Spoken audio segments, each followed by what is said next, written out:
What if the Stargate Atlantis City ship crash landed in Game of Thrones? Season 1, 2011. The ZPM went critical at 0347 hours. Not the slow degradation of a power cell approaching the end of its operational cycle. The specific catastrophic quality of a feedback loop that had been building for 6 minutes, and that McKay had been trying to stop for 6 minutes. And that was, at 0347 hours and 14 seconds, no longer stoppable. The Wraith jamming signal had found the specific resonance frequency of the secondary ZPM's containment field in the specific way of something that had been designed to find it not accidentally, not as a side effect, but as the particular result of a Wraith Queen who had been studying Atlantis for 2 years and who had found, in 6 minutes of concentrated effort, the specific vulnerability that 6 minutes was enough to exploit. McKay's hands were on every console simultaneously, in the specific quality of a man whose mind operated faster than his body, and who had stopped trying to reconcile the gap and simply worked with the body going as fast as it could. Go. I can't stop it, he said. Weir was on his shoulder. Options. 1, McKay said. 1 option. His hands did not stop moving. I reroute the feedback through the hyperspace drive, all of it. Every ZPM, everything the city has, into a single, uncontrolled burst. We go somewhere, anywhere, random coordinates. He paused for exactly 1 second. We might come out inside a star. Might, Weir said. 40% chance of viable exit point, McKay said. 60% chance of... Do it, Weir said. McKay did it. The city lurched. Not the specific, smooth quality of a controlled hyperspace transition, the specific, violent quality of something enormous being thrown rather than sent. The inertial dampeners working at maximum to keep 300 people alive inside a transition that had not been calculated and that had no destination, and that was, in the specific honest assessment of what was happening, a guess. The longest 3 seconds in the history of the Atlantis expedition. Then they were somewhere. The first thing was the sky. The wrong sky, not the specific blue of their ocean, not the gray of Pegasus's northern territories, not the familiar quality of any sky that any of them had stood under before. A sky that was simultaneously ordinary and wrong in the specific way that ordinary things became wrong when the context that made them ordinary was absent, blue, northern. Cold-looking at altitude with the specific quality of a sky over a very cold ocean. The city was moving, descending, the inertial dampeners managing a fall that was not a controlled approach, but that was, at least, a survivable one. The ocean below was gray-green and enormous. The dampeners were doing the specific mathematical miracle of converting catastrophic downward velocity into something that the city's hull could survive. Shepard was in the chair. Not because anyone had told him to be, because the chair was the city's primary control interface, and because the city was falling, and the chair was the fastest way to talk to the city about what falling into an ocean needed to look like. He was in it before the hyperspace exit completed, the ancient systems interfacing with the specific familiar quality of something that knew him, and that was, in the specific urgent way of something that needed its operator right now, talking to him. I've got it, he said. To no one in particular. To the city. To himself. The city hit the water. The impact was enormous, and not lethal, the specific quality of ancient engineering performing at the extreme edge of its design parameters. The dampeners absorbing the last of the velocity in the specific, crumpling, not breaking way of systems that had been built to survive exactly this, because the people who built them had known that exactly this was possible. Atlantis settled. Rocked once on the surface of an ocean it had never seen. Stabilized. Floated. It had always floated. The silence on the bridge lasted approximately 4 seconds. Then McKay said, "We're alive." "Yeah," Shepard said, still in the chair, not moving yet. "We are. I want to note," McKay said, "that I said 40% and we made it, which means, statistically, Rodney," Shepard said. "Right," McKay said. "Yes, we're alive. Good. That's the important thing." Weir stood at the central console and she looked at the sky and the ocean, and she held the specific quality of the moment with the specific, complete quality of someone who had been in enough crises to know that the immediate crisis being over was not the same as the situation being resolved, and that the 2 minutes after the crisis was when a leader was most needed, when the specific quality of someone who could look at what had just happened and begin, immediately, to think about what came next was the difference between a team that recovered and a team that didn't. She looked at the sky. "Where are we, Rodney?" she said. McKay was already at the sensors. "Working on it," he said. "The star position is wrong, not our star, or not our position relative to our star." Or, he stopped. "The stellar cartography doesn't match.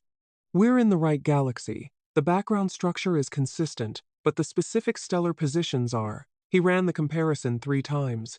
"We're not in our universe." The bridge was very quiet. "Alternate universe," Shepard said. "Not a question." "The hyperspace burst was uncontrolled," McKay said.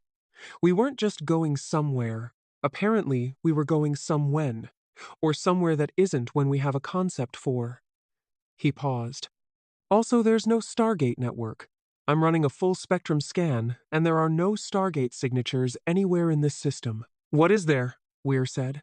McKay looked at his sensor data. He was quiet for 30 seconds, the specific quality of McKay being quiet, which was not the quality of a man without things to say, but the quality of a man whose mind was moving faster than the saying and who was letting the picture build before he described it. "A planet," he said, "habitable. Pre-industrial, no radio signals, no electromagnetic signatures above the naturally occurring. Human population large, distributed across a primary landmass approximately the size of South America." He paused. "Also, another pause. Thermal anomalies north of a large wall structure. Large. Distributed. Moving in coordinated formation." "Military?" Shepard said. "Not in any configuration I recognize," McKay said. "The thermal signatures are," he looked at the readings, "cold. The signatures are cold. Not cold like they're wearing armor. Cold like," he stopped. "Like what?" Weir said. "Like they don't have body heat," McKay said. The bridge was quiet again. Shepard looked at the sensor data over McKay's shoulder. "How many?" he said. "At current count," McKay said carefully, "approximately 40,000. Shepard straightened up. He looked at Weir. 40,000 cold things moving in coordinated formation," he said. "North of a wall." "Yes," McKay said. "Heading south," Shepard said. "Yes," McKay said. "Toward the people." "Yes," McKay said. Shepard looked at the tactical display. At the specific quality of a situation that had the shape, he recognized the shape of a problem that was larger than the people currently in its path understood, and that was moving toward them with the specific patient quality of something that did not hurry because it did not need to. He had seen this shape before, in Pegasus. 10,000 years of it. "Right," he said. "What else?" "Dragons," McKay said. Shepard looked at him. "2 confirmed thermal signatures consistent with very large flying reptiles," McKay said. "Currently located on a large island continent to the east." A pause. I'm not going to tell you what the biological profile looks like, because you're going to think I've lost my mind." "Rodney," Shepard said. "They're dragons," McKay said. "I'm sorry. I've run the analysis 4 times. They're dragons." Shepard looked at the sensor display. At the cold army. At the dragons. At the 40,000 cold things, and the pre-industrial human civilization in their path, and the specific quality of a world that had no Stargate, no radio, no technology above medieval, and was currently in the specific process of trying to tear itself apart politically while something that could end everything marched toward it from the north. He thought about Pegasus. He thought about the Wraith. He thought about 10,000 years of a galaxy being consumed slowly by a threat that nobody had found a way to stop. "Okay," he said. He looked at Weir. She was already looking at the continental map. The political situation, the specific fractured quality of it, the multiple factions, the specific moment of crisis that the sensor data suggested they had arrived in, a primary political authority in the south just removed, and the specific powder keg quality of a civilization about to ignite. She was already thinking about it. He could see her thinking about it. "We observe first," she said. "We don't announce ourselves until we understand what we're dealing with. Jon, I need jumper teams running reconnaissance across the continent. Rodney, full sensor sweep. Everything you can tell me about the political situation, the military disposition, the threat from the north." She looked at them both. "We do this the right way. We understand before we act." "How long?" Shepard said. "A month," she said. "We have food for a month. We use it." Shepard looked at the cold army on the tactical display, at 40,000 things that were moving. "They're not waiting a month," he said. "No," Weir said. "But they're not at the wall yet either. And we need to know what we're walking into before we walk into it." She paused. "That has always been the rule." Shepard looked at the display, at the continental map, at the specific quality of a world that did not know they were here, and that was, in the specific ordinary way of worlds that did not know things, going about its business in every direction simultaneously. "1 month," he said. "1 month," Weir confirmed. She looked at the sky, at the wrong blue of a sky they had never seen before. "Then we introduced ourselves," she said. "The first jumper went out at 0900 hours. Shepard flew it himself, the specific quality of a man who trusted his team completely and who still, in the specific domain of reconnaissance in unknown territory, preferred to be the first eye rather than the first to receive a report." The jumper cloaked before it cleared the city's edge and ran north. He saw the wall from 50 kilometers. Saw it and understood immediately why it existed, the specific enormous quality of it. 700 feet of ice stretching from coast to coast across the entire northern neck of the continent. The specific human response to something coming from the north that humanity had decided, 8,000 years ago, it was not willing to face without a barrier between itself and whatever was up there. He flew over it. He saw what was on the other side. He flew back without saying anything on the radio and landed in the jumper bay and sat in the pilot seat for approximately 2 minutes before he got up. Weir was in the control room when he came through. She looked at his face. "How bad?" she said. Shepard looked at the sensor display showing the thermal readings. "You know the Wraith," he said. "You know what it was like when we first understood what we were dealing with. The scale of it." He paused. "It's like that." Weir looked at him. "But smaller," he said. "Right now. Much smaller than the Wraith." He paused. "The thing is the thing on the other side of that wall. It's growing. Every day. Everything it kills, it keeps. And it has been doing this for," he paused, "a long time. A very long time." Weir looked at the tactical display, at the cold formation north of the wall. "Then we don't have a month," she said. "No," Shepard said. "We don't." She looked at the continental map, at the fractured kingdoms, at the specific quality of a civilization that was about to fight itself, while the thing that could end it gathered strength in the north. She thought about the Wraith, about Todd, about the specific quality of the worst possible alliance being the necessary one. She thought about what 8 years of this looked like, about what it required, about the specific daily quality of choosing, consistently and without certainty, the thing that had the best chance of meaning something when the morning came. "All right," she said.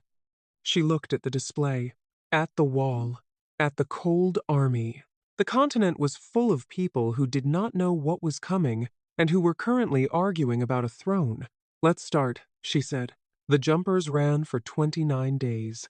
Cloaked, silent, the specific invisible quality of ancient technology operating in a world that had no framework for invisibility, beyond magic and rumor moving across the continent in a systematic grid that McKay designed and that Shepard and 3 other pilots flew in overlapping shifts, building the picture one sensor pass at a time, with the specific patient quality of people who had learned in Pegasus that the picture was always worth the time it took to build it properly.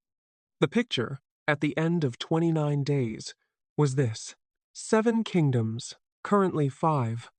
For practical purposes, the War of the Five Kings was not yet fully ignited, but the specific kindling of it was laid, and the specific spark of Ned Stark's execution had been struck, and the fire was a matter of days rather than weeks. A Lannister queen regent in the south, with a boy king she controlled absolutely. A dead king's brother on an island fortress with a priestess who burned things and a conviction that he was the rightful ruler. Another dead king's brother in another fortress who had the specific quality of someone who would matter later. A young northern lord with his dead father's army and his dead father's honor, and the specific quality of a 19-year-old who was better at war than at everything else, and who was going to find out the hard way that everything else was what the war was for.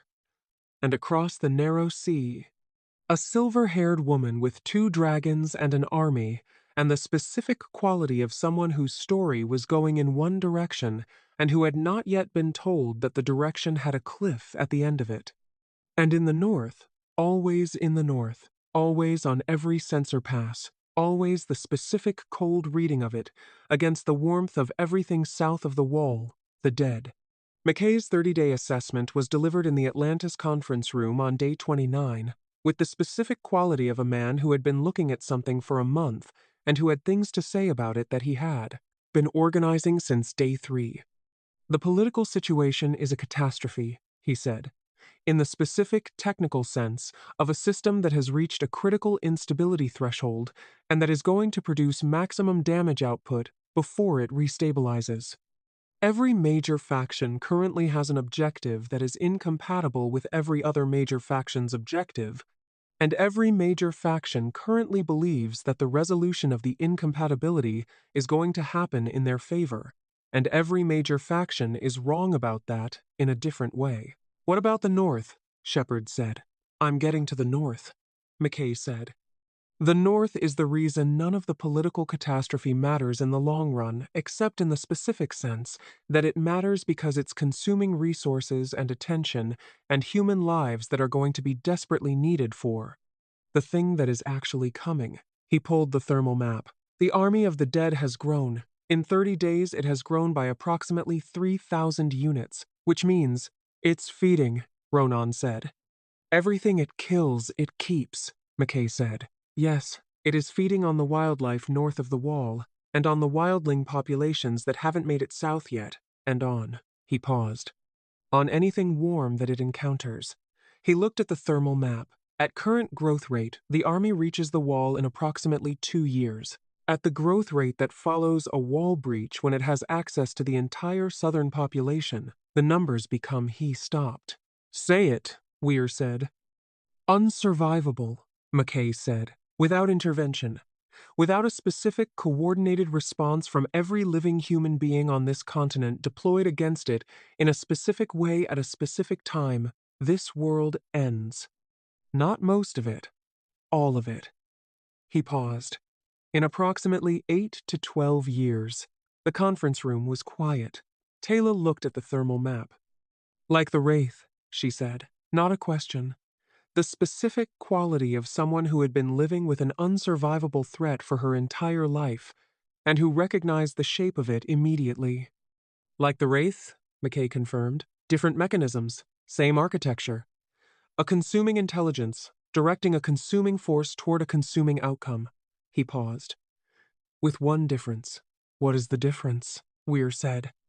The Wraith needed humans alive, McKay said, as a food source, which gave us leverage. This, he looked at the thermal map. This doesn't need anything alive. It just needs more dead. Shepard looked at the map. At the specific quality of a threat that had no reason to stop, and no reason to negotiate, and no biology that required the living to remain living. He thought about what that meant tactically. He had been thinking about it for 29 days. Then we have to stop it before it gets big enough that stopping it isn't possible, he said. Which means we have to stop the political situation from consuming the people and resources that stopping it requires. He paused. Which means we have to do something about the political situation. We agreed we wouldn't interfere, Weir said. We agreed we'd observe first. Shepard said. We've observed. The observation says that non-interference is a choice with a body count attached to it. He looked at her. We've made that calculation before. Weir looked at him.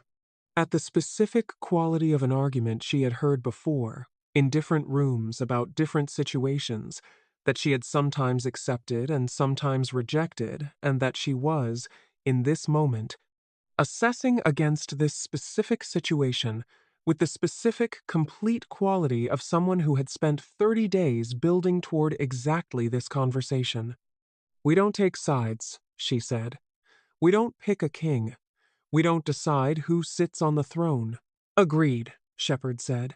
We address the threat from the north, she said. That is our mandate. Everything else is incidental to the threat from the north. Agreed, Shepard said.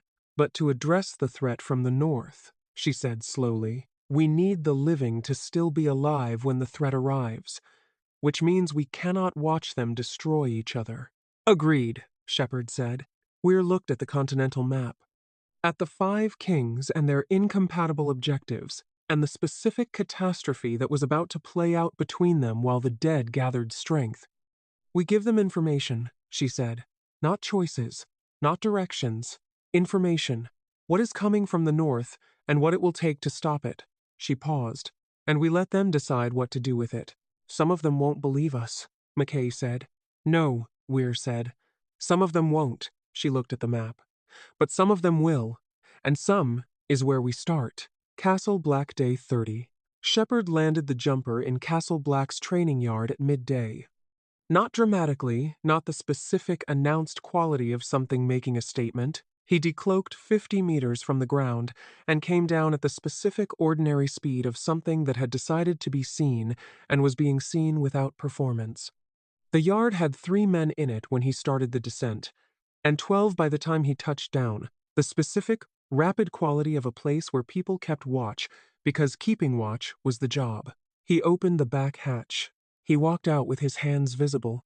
This was deliberate, the specific quality of a first contact principle that Weir had been clear about, that the specific signal of hands visible and weapons holstered was a signal that crossed cultures in the specific, consistent way of things that were true about human beings regardless of which universe they were in. The men at the yard had swords. None of them drew.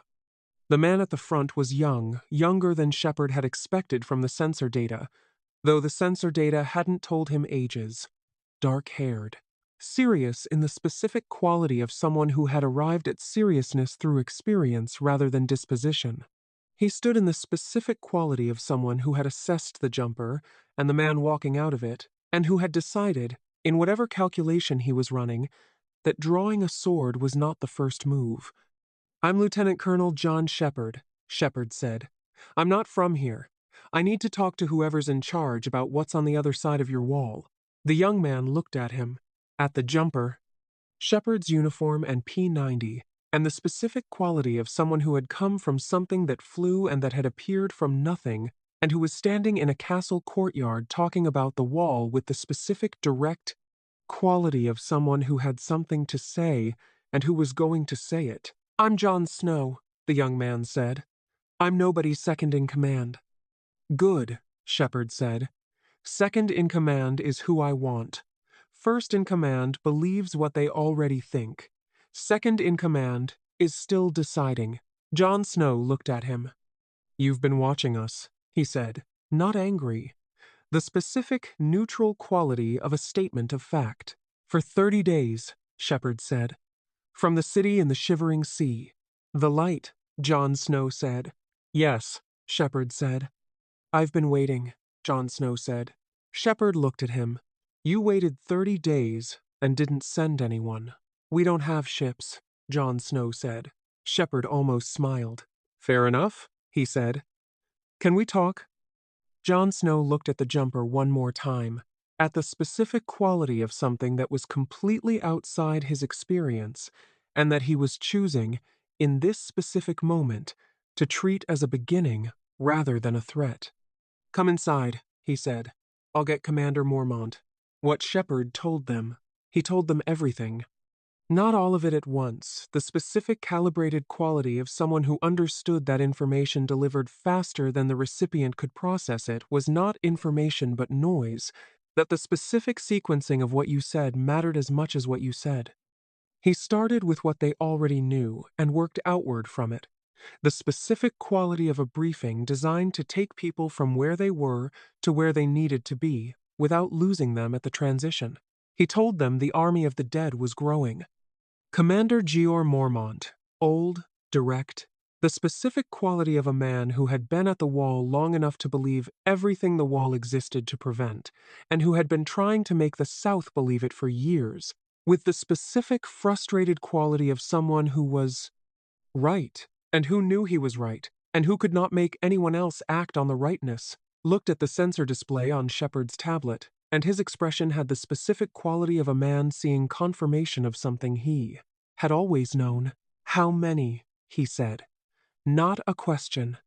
The specific quality of a man who knew the answer was going to be large, and who wanted the large number, said plainly. Currently 43,000, Shepard said, growing at approximately 100 units a day. Mormont looked at the display. We have 1,000 men on this wall, he said. I know, Shepard said. And south of the wall? Mormont said. Armies, Shepard said. Several of them. Currently fighting each other. Mormont looked at him. The specific quality of a man who had known this would be the answer, and who had been dreading it for years. Can you stop it? He said. What's beyond the wall? Can you stop it? Shepard looked at the sensor display, at the 43,000 cold signatures moving in their slow, patient formation. He thought about what McKay had said, about unsurvivable without intervention, about what intervention required. Not alone, he said. And not yet. Not at this size, with what we have. He paused. But we have time. And we have things that can help. And we have the ability to see the whole board, which is something nobody down here has. He looked at Mormont. What I need from you is a raven, he said. To whom? Mormont said. Everyone, Shepard said. Every lord, every king, every person with an army who is currently pointing that army at another person's army. He paused. I need them to know what's coming. Not from me, from you, from the wall, from the people who have been saying it for years, and who nobody has been listening to. Mormont looked at him. They haven't listened for 20 years, he said. I know, Shepard said.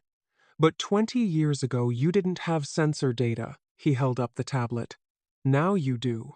Mormont looked at the display, at 43,000 cold signatures, at the growth rate, at the specific mathematics of a threat that nobody south of the wall had been willing to believe, and that was, on this screen, in these numbers, no longer a matter of belief, but of reading. He looked at Shepard. I'll send the ravens, he said. Thank you, Shepard said. They still won't listen, Mormont said. Some of them will, Shepard said. He stood. He thought about Weir saying, some is where we start. Some are where we start, he said. Meanwhile, the jumper south. While Shepard was at Castle Black, Taylor was in the Riverlands, cloaked, watching. The specific patient quality of someone building a picture of a situation from the inside rather than from sensor data from the specific texture of people in the specific circumstances the war was producing, the quality of the fear and the resolve, and the specific, ordinary human quality of a world at war that numbers and thermal readings could not capture. She watched Robb Stark's army for a week. She watched him win a battle he should have lost because he was faster and more lateral than the enemy expected a 19-year-old to be. She watched him talk to his commanders with the specific quality of someone who listened before he spoke.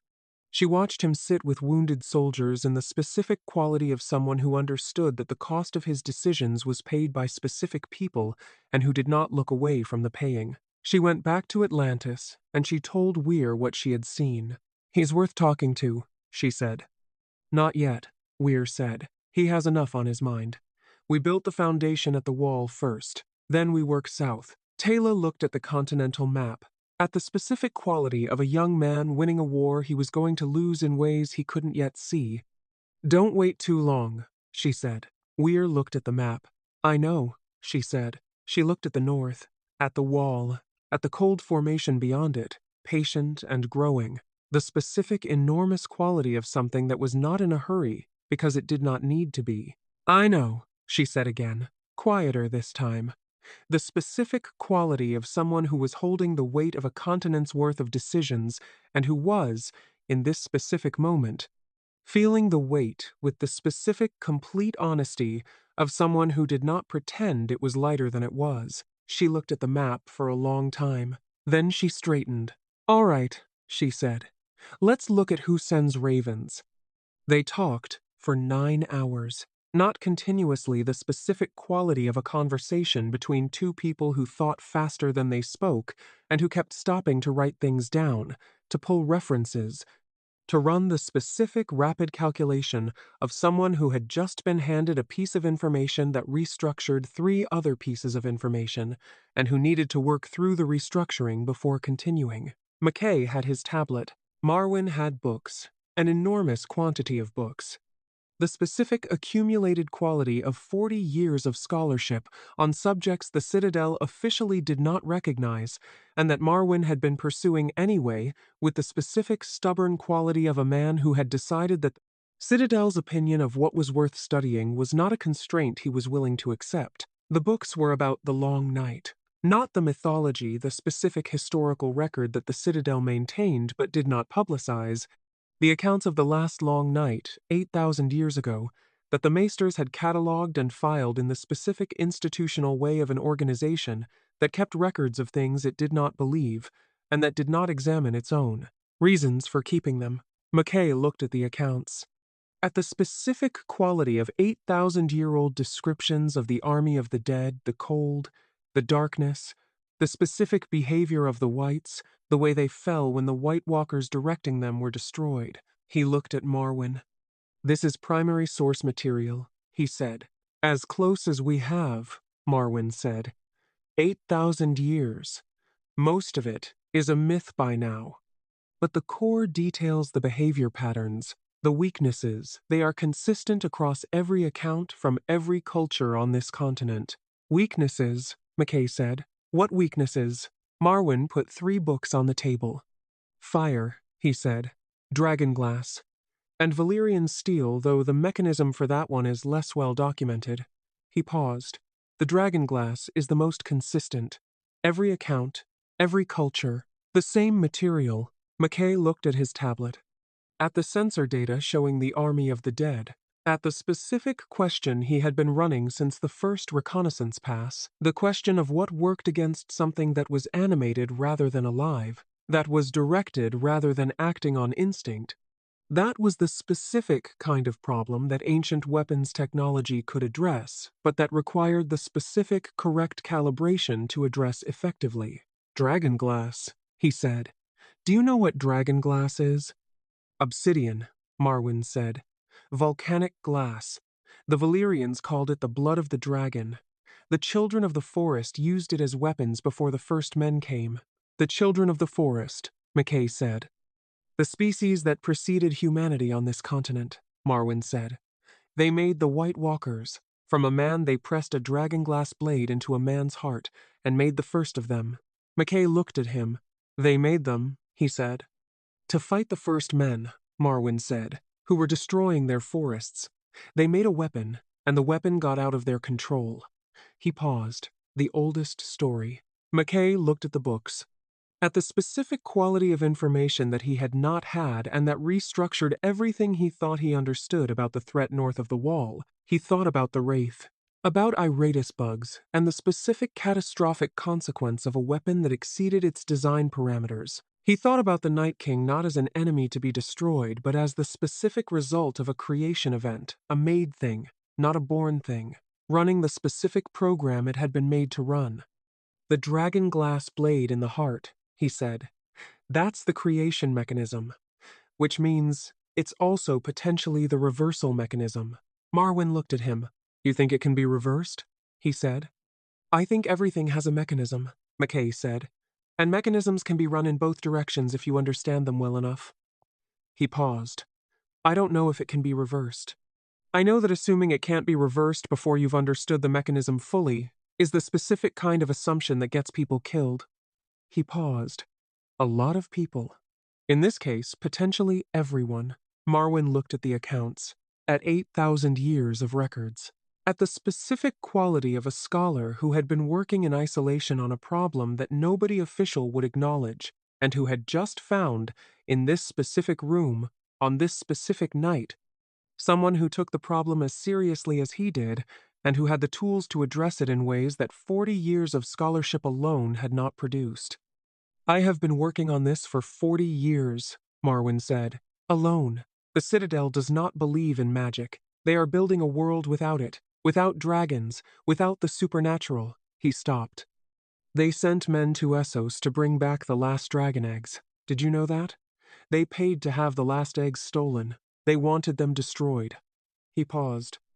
Because they understood that a world without magic is a world where the Citadel's knowledge is the only knowledge that matters. That's a catastrophic institutional error, McKay said. Yes, Marwyn said. Because the thing north of the wall is not going to stop because the Citadel has decided magic doesn't exist. No, Marwyn said. McKay looked at the books. Then we work around the Citadel, he said. Marwyn looked at him. The specific quality of someone who had been saying exactly this for 40 years to people who had not been willing to hear it, and who was hearing it, said back to him, plainly, by someone who had arrived from nowhere with instruments that showed the dead moving in the north. Yes, he said. We do. He poured more wine. Tell me about your instruments, he said. Tell me exactly what they can see, and I will tell you everything the accounts say about how the dead move. He paused. Between the two of us, we may be able to build something that neither of us could build alone.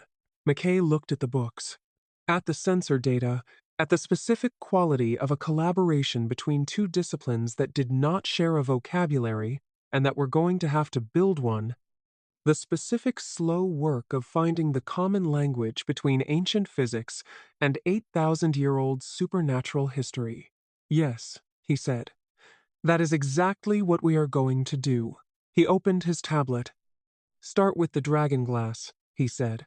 I want the full account, every detail. Don't summarize I need the actual words because the words might contain the mechanism. Marwyn pulled the oldest book on the table.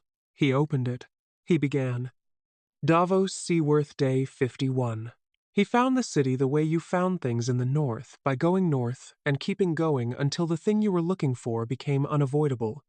The Shivering Sea was cold, in the specific way of a northern sea that did not apologize for being cold, the waves gray-green and the wind carrying the specific quality of air that had come a long way over ice before reaching the ship. Davos stood at the prow and looked north. And he saw it, on the morning of the fourth day, the spires first, the specific, impossible quality of towers rising from the ocean surface that had no business being towers rising from an ocean surface. White and blue-white, and lit in the specific way of something that was not catching the dawn light, but generating its own.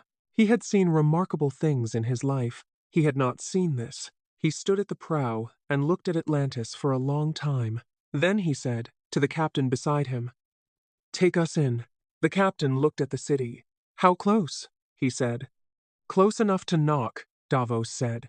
They were 200 meters from the city's edge when the radio crackled a device he had been given at Castle Black by Mormont, told to press the button on the side if he found the city. He pressed it. "This is Davos Seaworth," he said. "I'm here on behalf of Stannis Baratheon. I'm told I should ask for someone." The radio crackled. "This is Dr. Elizabeth Weir," a voice said. "Mr. Seaworth, we've been watching you since you left Eastwatch. You had a good time." Davos looked at the city, at the specific enormous quality of being watched from something that large without knowing you were being watched. "I've been told I'm hard to slow down when I'm pointed at something," he said. A pause. Then, "I like you already. Come to the East Pier. Someone will meet you." Davos looked at the East Pier, at the specific quality of something that was offering him a door in the specific, honest way of something that was not performing hospitality but actually extending it. He went. Weir met him at the pier herself. This was deliberate, the specific quality of a choice that Shepard had questioned and that Weir had been clear about. Stannis sent his most trusted man. You send your most trusted person. That's how this works. Davos stepped off the boat and onto the pier, and he looked at Weir, at the woman who commanded a floating city, who was not wearing armor and not wearing the specific performed authority of a ruler, but who had the specific quality of someone who was completely comfortable with what she was and where she stood, who did not require the performance because the substance was already there. He looked at the city around him, at the scale of it, at the specific quality of technology. He had no framework for the lights, the materials, the specific quality of everything being made of something that was not stone or wood or metal in any form he recognized. You built this, he said. We didn't build it, Weir said. We found it. It was built a very long time ago by people who understood things that we're still learning. She paused. Come inside. I'll tell you what we know. About the city, and about what's north of the wall. Davos followed her. He thought about Stannis, about the specific quality of his instruction. Find out what they need and what they can offer. He thought, this is going to be a long report. He went inside. Weir and Davos. The conversation. She told him the truth.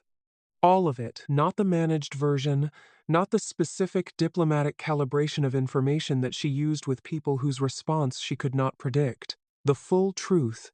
Davos Seaworth, in 20 minutes of conversation, had produced the specific quality that made Weir give the full truth to people. He asked honest questions, and he listened to the answers with the specific, complete quality of someone who was going to do something with what he heard. She told him about the expedition, about their universe, about the Stargate, about the Wraith and Pegasus, and the specific, catastrophic quality of the ZPM overload that had sent them here. She told him about the reconnaissance, about the sensor data, about what was north of the wall and what it was doing, and what it would do in 2 years when it reached the wall, and what it would do after that. She showed him the numbers. Davos looked at the numbers. He was quiet for a long time. Stannis will want to move against this, he said, immediately. It's the kind of problem he can understand, specific, numerical, not about politics or bloodlines or who deserves what, just a problem with the size and the direction. That's why I wanted to talk to him, Weir said. He'll want to know what you need, Davos said. He's not a man who asks about allies, without asking what the allies require. Time, Weir said. Stannis keeps fighting for the throne because if Stannis stops fighting, the coalition of the living falls apart, and the political catastrophe resumes. I need him to keep Cersei and Joffrey occupied enough that the northern lords can look north. She paused. Not win, not take the throne. Just keep the pressure on the south stable enough that the north can be addressed. Davos looked at her. You want him to fight a war he might not win on purpose, he said. I want him to fight a war that keeps the political situation from collapsing entirely, she said. Which is what he was going to do anyway. I'm just telling him why it matters beyond the throne. Davos thought about this. He's not going to like that the throne is secondary, he said. No, Weir said. But he'll understand it. And understanding it is what matters. She paused. The throne will still be there when the dead are stopped. I can't say the same for the people currently sitting in it. Davos looked at the table, at the sensor data, at the numbers. He thought about Stannis, the specific quality of a man who had been fighting for what was right for 20 years in a world where right was the hardest thing to be and who had never stopped being it despite the cost. He thought, he'll understand. There's something else, Weir said. Yes, Davos said. The Night King, she said. The intelligence directing the dead. We've been studying it for 50 days, and we think... She paused. We think it might not be what everyone believes it is. Davos looked at her. What does everyone believe it is? He said. The enemy, Weir said. The specific, unconditional enemy. The thing that cannot be reasoned with or understood. That simply consumes and continues. She paused. We've seen things like that. In our universe. And we've also seen things that looked exactly like that, and that weren't quite. You think it can be reasoned with, Davos said. I think it was made, Weir said, by people who are gone, to do a specific thing. And I think anything made to do a specific thing is worth understanding before you decide it's only an enemy. She paused. I'm not saying it isn't dangerous. I'm not saying the dead aren't real. She looked at the sensor data. I'm saying we have time, 2 years. And 2 years is enough to try to understand something before you try to destroy it. Davos looked at her. At the specific quality of someone who had been in situations that were worse than this, and who had survived them by choosing the harder option of understanding rather than the easier option of destroying, and who was, in this specific room on this specific morning, asking him to carry that option back to Stannis Baratheon. He thought about it. He'll want to destroy it, Davos said. Stannis, the dead are a problem. Problems get solved. That's how he thinks. I know, Weir said, but you don't think that way. Davos looked at her. Tell him what you told me, she said. The whole thing. Let him decide. She paused. And tell him I'd like him to come here. Not to negotiate to see it. To stand on this pier and look at what we are and make his decision from that position rather than from a letter. You want him to come to you, Davos said. I want him to understand what we are before he decides what to do with us, she said. That's different. Davos looked at the city around them, at the lights, at the specific quality of something enormous that had arrived in this world and that was choosing, very deliberately, what to do with the arrival. He thought about Stannis. He'll come, he said. Good, Weir said. She looked at the sensor display. In the north, at the specific patient formation of the dead beyond the wall. Tell him to come soon, she said. We have a great deal to build, and not as much time as I would like. Stannis Baratheon Day 63. He came alone. Not truly alone, Davos was with him, and 4 guards who waited on the ship with the specific quality of men who had been told to wait, and who were going to wait regardless of what they saw from the deck. But alone in the specific meaningful sense of a man who had decided that what he was going to see required him to see it without the specific institutional weight of advisors and commanders, and the priestess with her red eyes who had been at his shoulder for 2 years, and who he had, for this specific journey, left at Dragonstone. Weir had noticed the absence. She did not comment on it. She met him at the East Pier the way she had met Davos herself. No escort. The specific quality of a greeting that matched the specific quality of what had been sent. Stannis Baratheon stepped onto the pier and he looked at Atlantis. He looked at it for a long time. Not with the specific wonder of someone encountering something beyond their experience. Stannis Baratheon did not do wonder in the specific performed way of people who allowed their amazement to show before they had processed what they were amazed by. He looked at it with the specific quality of a man doing an inventory. Size, structure, materials, the specific military assessment of something that was either an asset or a threat, and that needed to be categorized before it could be addressed. He looked at Weir. You command this, he said. I do, she said. How many men? He said. 312, she said. Stannis looked at the city, at the scale of it, at the specific quality of something that was enormous and that was commanded by 312 people, which was a ratio that his military mind processed in the specific rapid way of someone who understood force multiplication. Davos told me what you said, he said. About the dead. About the numbers. Yes, Weir said. He also told me what you said about understanding the Night King before destroying him, Stannis said. Yes, Weir said. I think that's a mistake, he said. I know, she said. Come inside and tell me why. He told her why. In the specific direct quality of Stannis Baratheon telling anyone anything without preamble, without the specific political management of building toward a point, he sat across from her in the Atlantis conference room with the sensor data on the table between them, and he said, A thing that kills cannot be negotiated with. A thing that has been killing for 8,000 years has demonstrated, sufficiently, that killing is what it does. Attempting to understand it before stopping it is the specific luxury of people who have enough time to afford the attempt. We do not have enough time. We have 2 years, Weir said. We have 2 years before it reaches the wall, Stannis said. We do not have 2 years before it becomes undefeatable. The growth rate you showed Davos 100 per day currently, accelerating as it consumes more, means that every day we spend understanding it rather than acting is a day the mathematics shifts against us. Weir looked at him. At the specific quality of an argument she had expected, and that was, in its own terms, correct. You're right about mathematics, she said. Stannis looked at her. But, he said, but the mathematics also says that a direct assault on 47,000 whites and an unknown number of White Walkers with the forces currently available on this continent produces one outcome, she said. You know what that outcome is? Stannis was quiet. We don't have enough, he said. Not yet, she said. Which means the 2 years is not a luxury. It's the time we use to build what we don't have yet, she paused. And understanding what we're fighting is part of building that.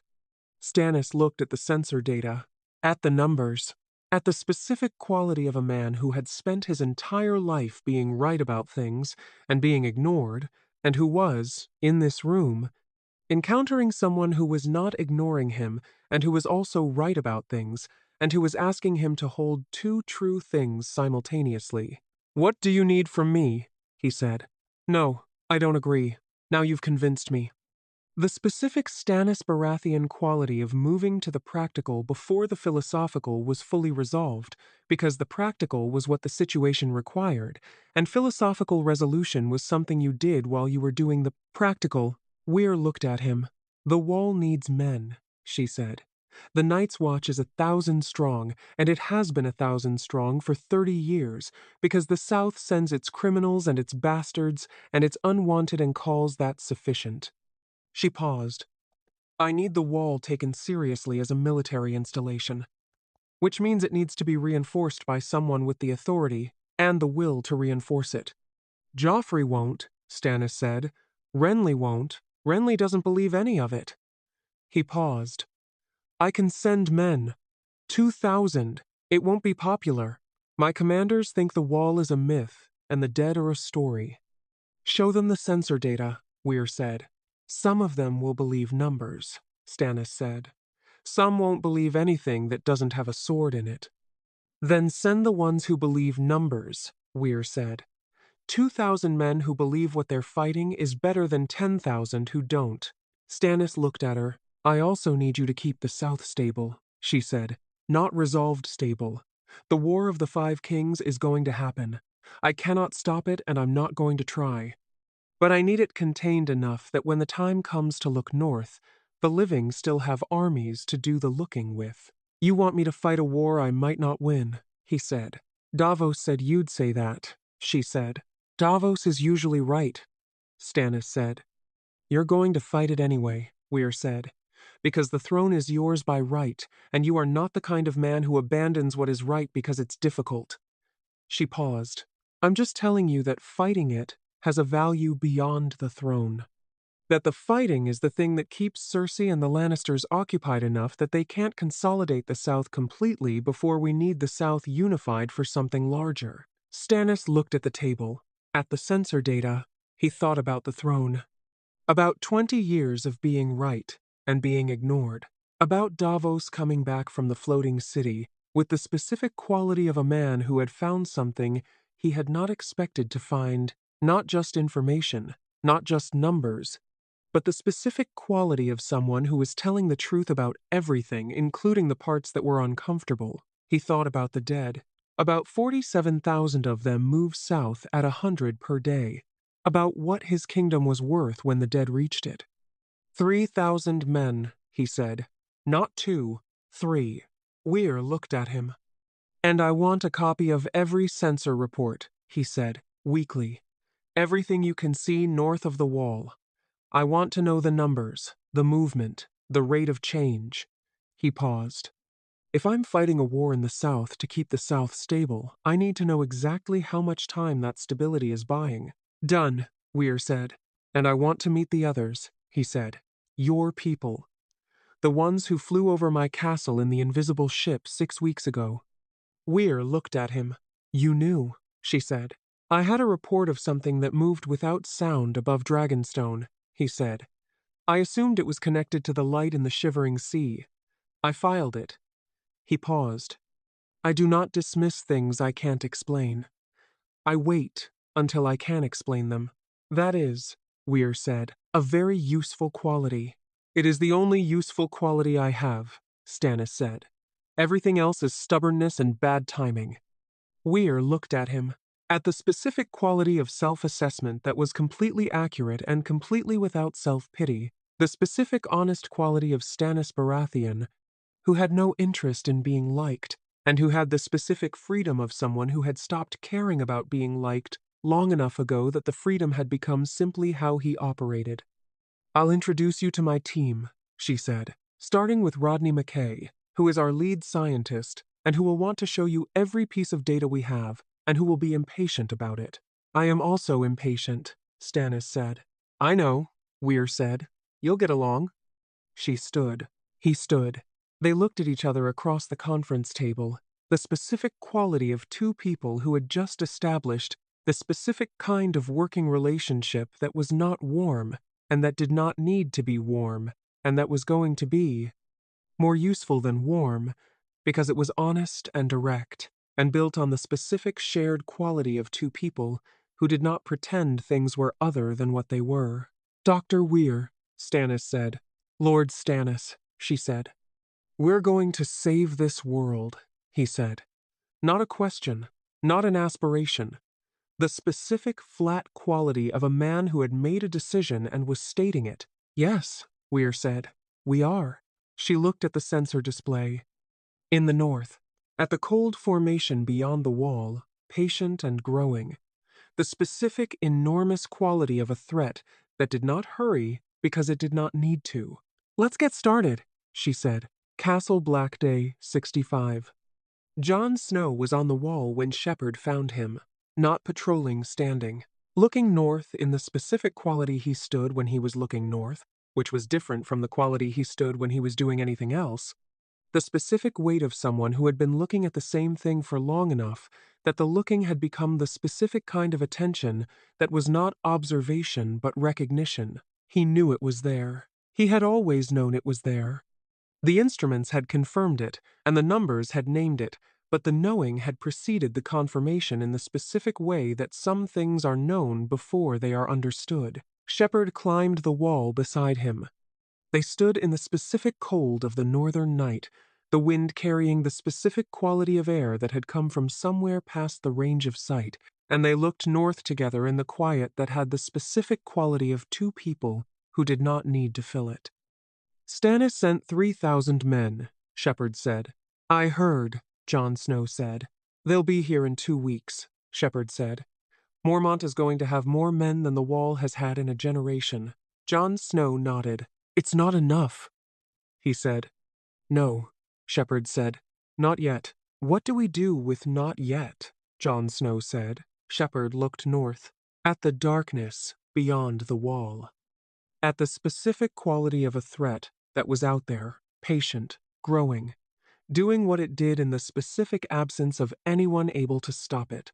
He thought about the 2 years, about what the 2 years required, about the specific daily quality of building something in the time you had, rather than waiting for the time you needed. The wildlings, he said. Jon Snow looked at him. There are 40,000 free folk north of the wall, Shepard said, scattered, fleeing south in waves. The dead are behind them, and the wall is in front of them, and nobody on this side of the wall will let them through. He paused. They know the north better than anyone alive. They know the dead's movement patterns, the White Walker's behavior, the specific geography of everything north of here. He paused. And they're going to be consumed by the army of the dead if we leave them out there. Jon Snow looked at the north, at the specific quality of someone who had already been thinking about exactly this, and who had not said it, because saying it was the specific kind of thing that got you looked at sideways by the men on the wall who had been hating the free folk since before he arrived. Mormont won't, he said. The men won't. Mormont will if the argument is right, Shepard said. And I have sensor data showing 40,000 thermal signatures north of the wall that are going to become 0 thermal signatures in 18 months if we don't do something. He paused. That's the argument. Jon Snow looked at him. You'd go north, he said, not a question. With you, Shepard said. With a cloaked jumper and a radio and Taylor, who is better at this specific kind of thing than anyone I know. He paused. We find the free folk. We start the conversation. We build the relationship before the crisis, rather than during it. Jon Snow looked north, in the darkness, at everything out there that needed to be reached before it was too late to reach it. He thought about his father. About the specific quality of Ned Stark's principle that the man who passes the sentence should swing the sword. That the things you decided should be things you were willing to do yourself.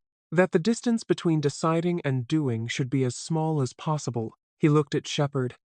When do we go? He said. Shepard looked at the darkness. Tomorrow, he said.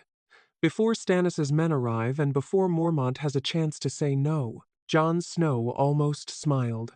The specific quality of it, not quite a smile. The specific quality of someone who was constitutionally serious and who had found, in the man beside him, the specific thing that the seriousness had always needed, which was someone who was also serious and who moved anyway. Ask for forgiveness rather than permission, Jon Snow said. It's faster, Shepard said. Jon Snow looked north one more time.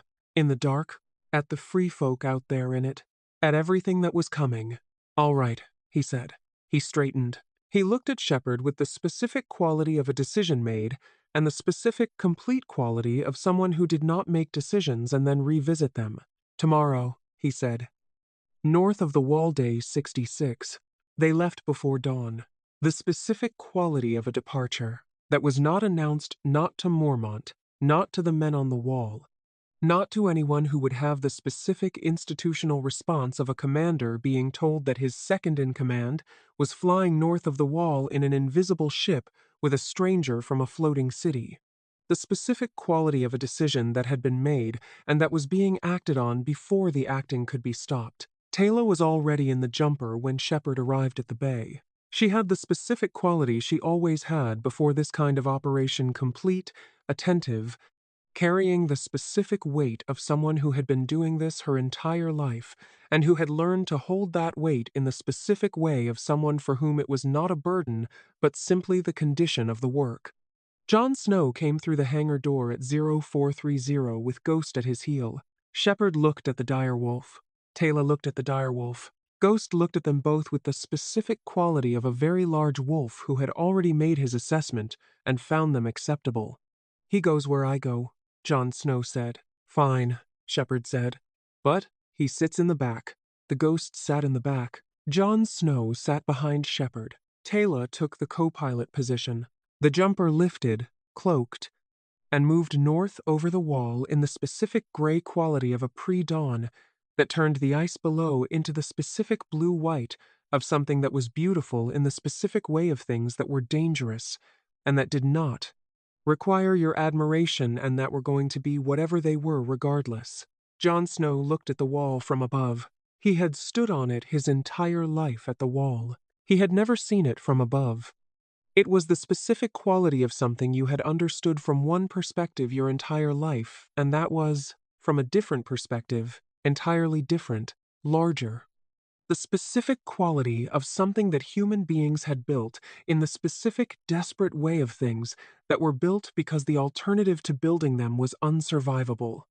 700 feet of ice stretched coast to coast, and the specific quality of it, from above, was not impressive in the specific heroic way that the men on it talked about it. It was small. That was the specific quality of it from above. Not small in the absolute sense, enormous in the absolute sense. Small in the specific sense of something that was enormous relative to the people who built it and that was, relative to what it was supposed to stop, the specific quality of a gesture rather than a solution. Jon Snow looked at it. He said nothing. But his expression had the specific quality of someone who had understood something they had been circling for years. "Now you see it," Shepard said. "Yes," Jon Snow said quietly. "The wall is not the answer," Shepard said. "It was always a delay. The answer has to be north of it." Jon Snow looked at the darkness ahead. "I know," he said. "I think I have always known. The Free Folk. They found Tormund Giantsbane on the third day, not by accident, by the specific patient quality of sensor work combined with Jon Snow's knowledge of where the Free Folk moved in winter. The specific accumulated knowledge of someone who had been ranging north of the wall, and who had been paying attention to what the ranging showed him about the people out there, as well as the dead. The camp was in a valley 15 kilometers north of the wall, the specific sheltered quality of a position chosen by people who understood the North the way people understood things they had grown up in, who knew the specific geography of wind and cold and sightlines the way you knew things that had kept you alive since childhood. Shepard decloaked the jumper 200 meters from the camp, deliberately, slowly. The specific quality of a decloak designed to be seen rather than to surprise, that gave the people watching the specific duration they needed to reach for weapons and then choose not to use them. The Free Folk reached for weapons. Jon Snow stepped out first. There was a long moment. Then a voice from the camp, enormous. The specific quality of a voice that had been built for carrying across distances, said something in the specific rough quality of the Free Folk speech that Jon Snow answered in kind. The specific quality of two people who shared a language and who were using the specific tone that the language carried when the context was not hostility but careful watchfulness. "What did he say?" Shepard said quietly. "He said if that's a dragon, I'll eat my axe," Jon Snow said. "What did you say?" Shepard said. "I said it's better than a dragon," Jon Snow said. Tormund came out of the camp. He was exactly what the sensor data had suggested, and completely different from what the sensor data could have conveyed, the specific quality of a man who was large in every dimension, not just physical, who carried the specific weight of someone who had been keeping his people alive in impossible conditions for 30 years, and who had the specific complete quality of someone who had decided that the impossible conditions were not a reason to stop. He looked at Jon Snow. He looked at Shepard. He looked at Taylor with the specific quality of the assessment he gave her, not dismissive, not the specific performed quality of a man managing his response to a woman, but the specific genuine quality of someone who was reading threat level and finding it higher than the size suggested, and who adjusted his assessment accordingly. He looked at Ghost. The Ghost looked at him. "Crow," Tormund said, to Jon Snow. "You came north." "Yes," Jon Snow said. "With a flying boat and 2 strangers," Tormund said. "Yes," Jon Snow said. "And you want something," Tormund said. "I want to talk," Jon Snow said. "Everyone who wants something says they want to talk," Tormund said. "Talk is what wanting something sounds like before you say what you want." "Then I'll say what I want," Jon Snow said. "I want to bring your people south of the wall." Tormund looked at him. The specific quality of the look, not surprise. Not the specific performance quality of someone who had not considered this. The specific quality of someone who had considered it for years, and who had filed it in the category of things that were correct and that were never going to happen. "The Crows won't allow it," he said. "The Crows," Jon Snow said, "are going to have 3,000 new men in 2 weeks, and a commander who is starting, finally, to understand what's north of them." He paused. "And they're going to have sensor data showing what happens to your people if they stay north." He paused. "They'll allow it." Tormund looked at Shepard. "You," he said. "Me," Shepard said. "You're from the city," Tormund said. "Yes," Shepard said. "I've seen it from the North Shore," Tormund said. "The spires, the light." He paused. "We thought it was a god." "It's not," Shepard said. "I know," Tormund said. "Gods don't float." He paused. "What are you?" "People," Shepard said, "from very far away, with instruments that can see the dead from the air, and ships that fly, and weapons that can kill White Walkers at range." He paused. We can't save your people alone.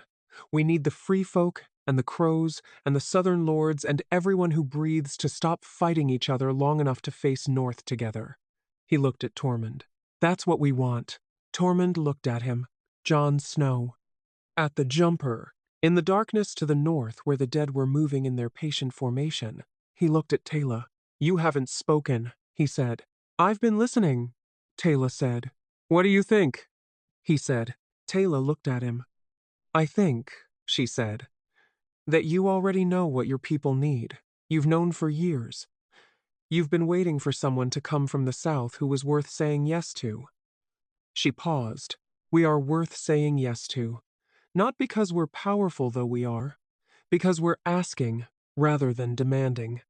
And because we understand that your people's knowledge of the North is something we cannot replace and that we need. She paused. You're not a charity case we're rescuing. You're a partner we need. Tormund looked at her for a long moment.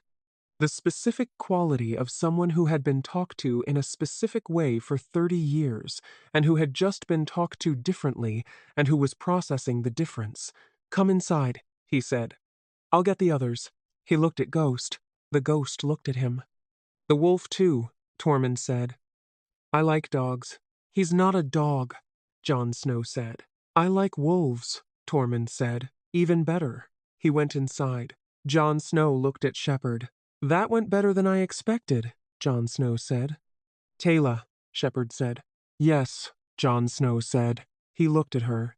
You said exactly the right thing.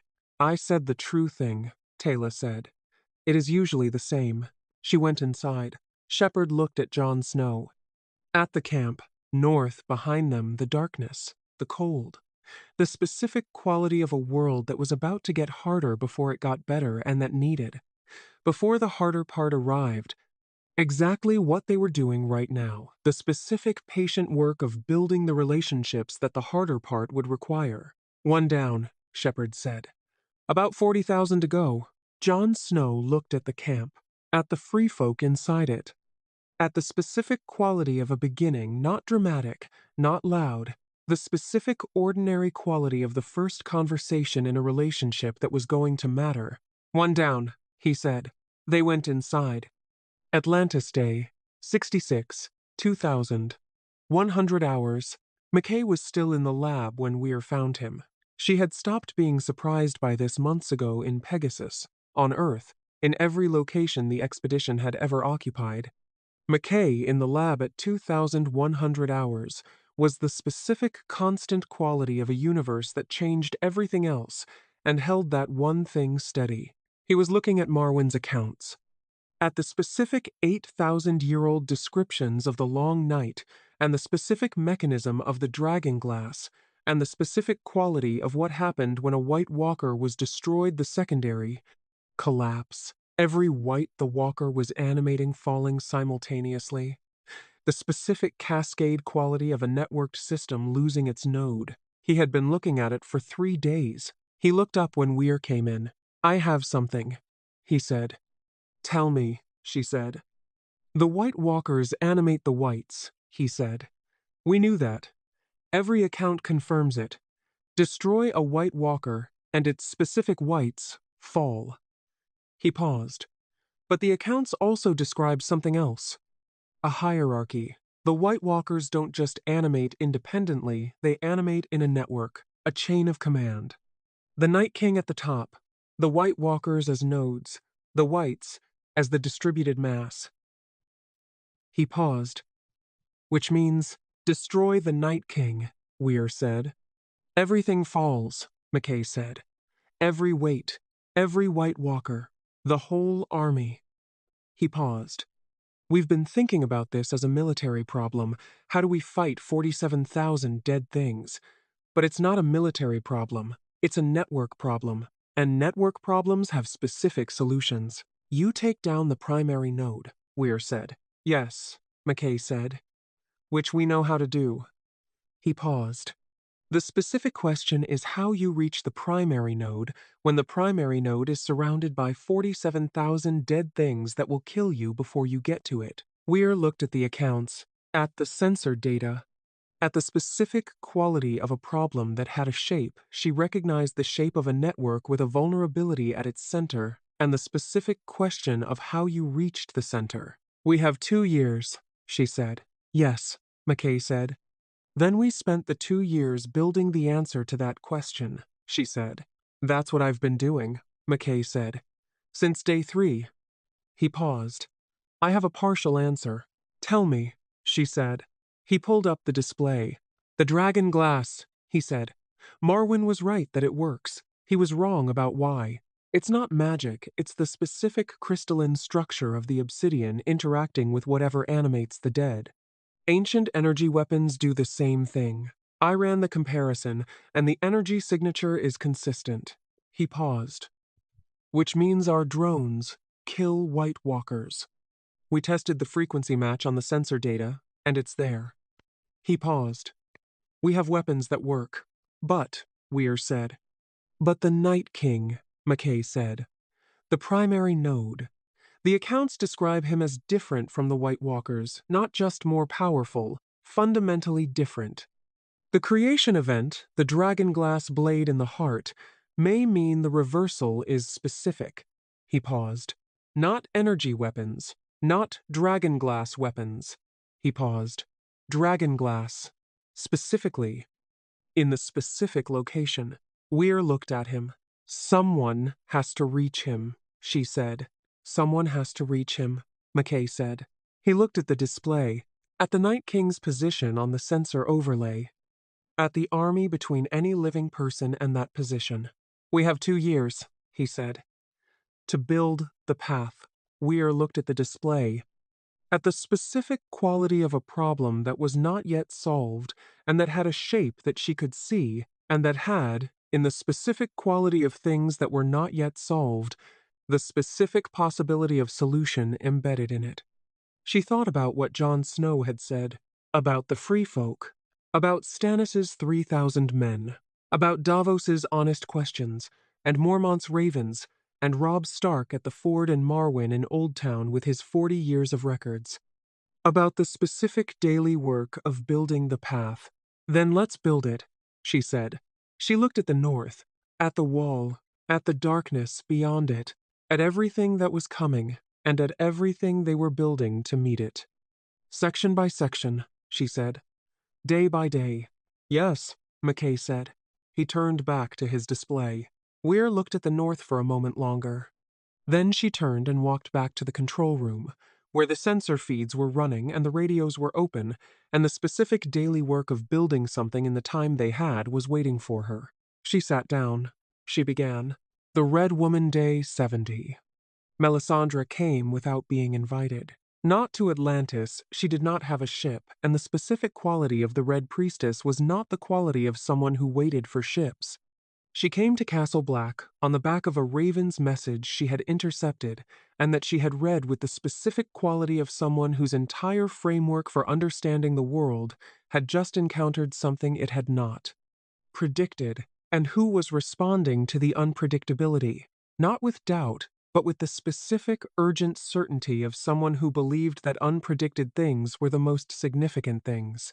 A city of light in the northern sea, people from another world, instruments that could see the dead. She read the message and she looked into her fires and she saw something that she had not seen before, not the specific familiar quality of the visions she had been reading for 20 years, the shadows and the sacrifices and the specific imagery of R'hllor's will, rendered in the language of flame, something different. Something that the fire showed her in the specific quality of something that was outside the framework she had been using and that the framework was not large enough to contain. She came to Castle Black. She came to the wall. She looked north.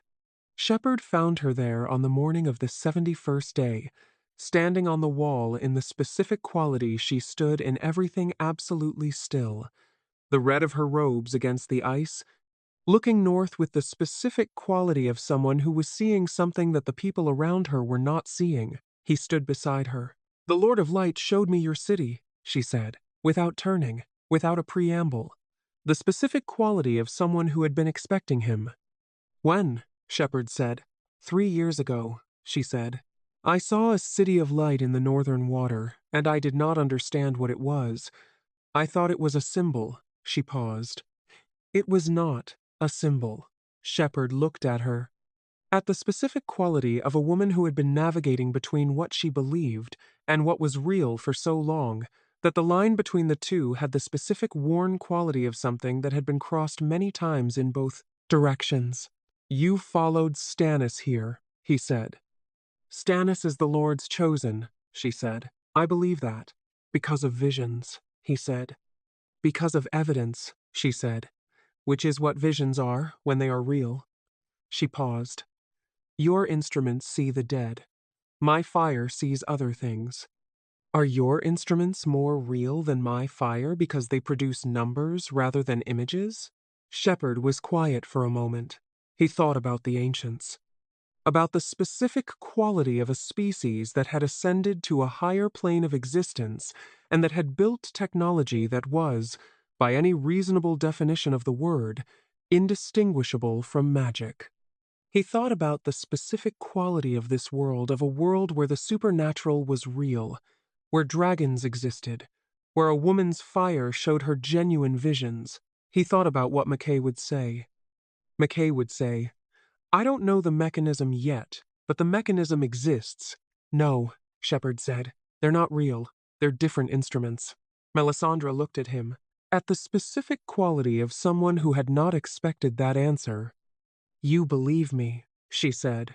I've seen too much not to believe things that work, he said. The question isn't whether your fire shows you real things. The question is whether you're reading what it shows you correctly. Melisandre looked at him for a long moment. The specific quality of the look not offended, not the specific performed quality of someone whose certainty had been challenged and who was defending it. Something more interesting. The specific quality of someone who is genuinely considering the challenge. That is, she said, a fair question. What does it show you? Shepard said. About the north. About what's coming. Melisandre looked into the north. In the darkness. Darkness, she said. The specific quality of a darkness that is not natural, not night, not winter. A consuming darkness that is not the absence of light but the presence of something else. She paused. And in the darkness, a figure. Not the Night King, older. Behind the Night King. Directing. Shepard looked at her. Behind the Night King, he said.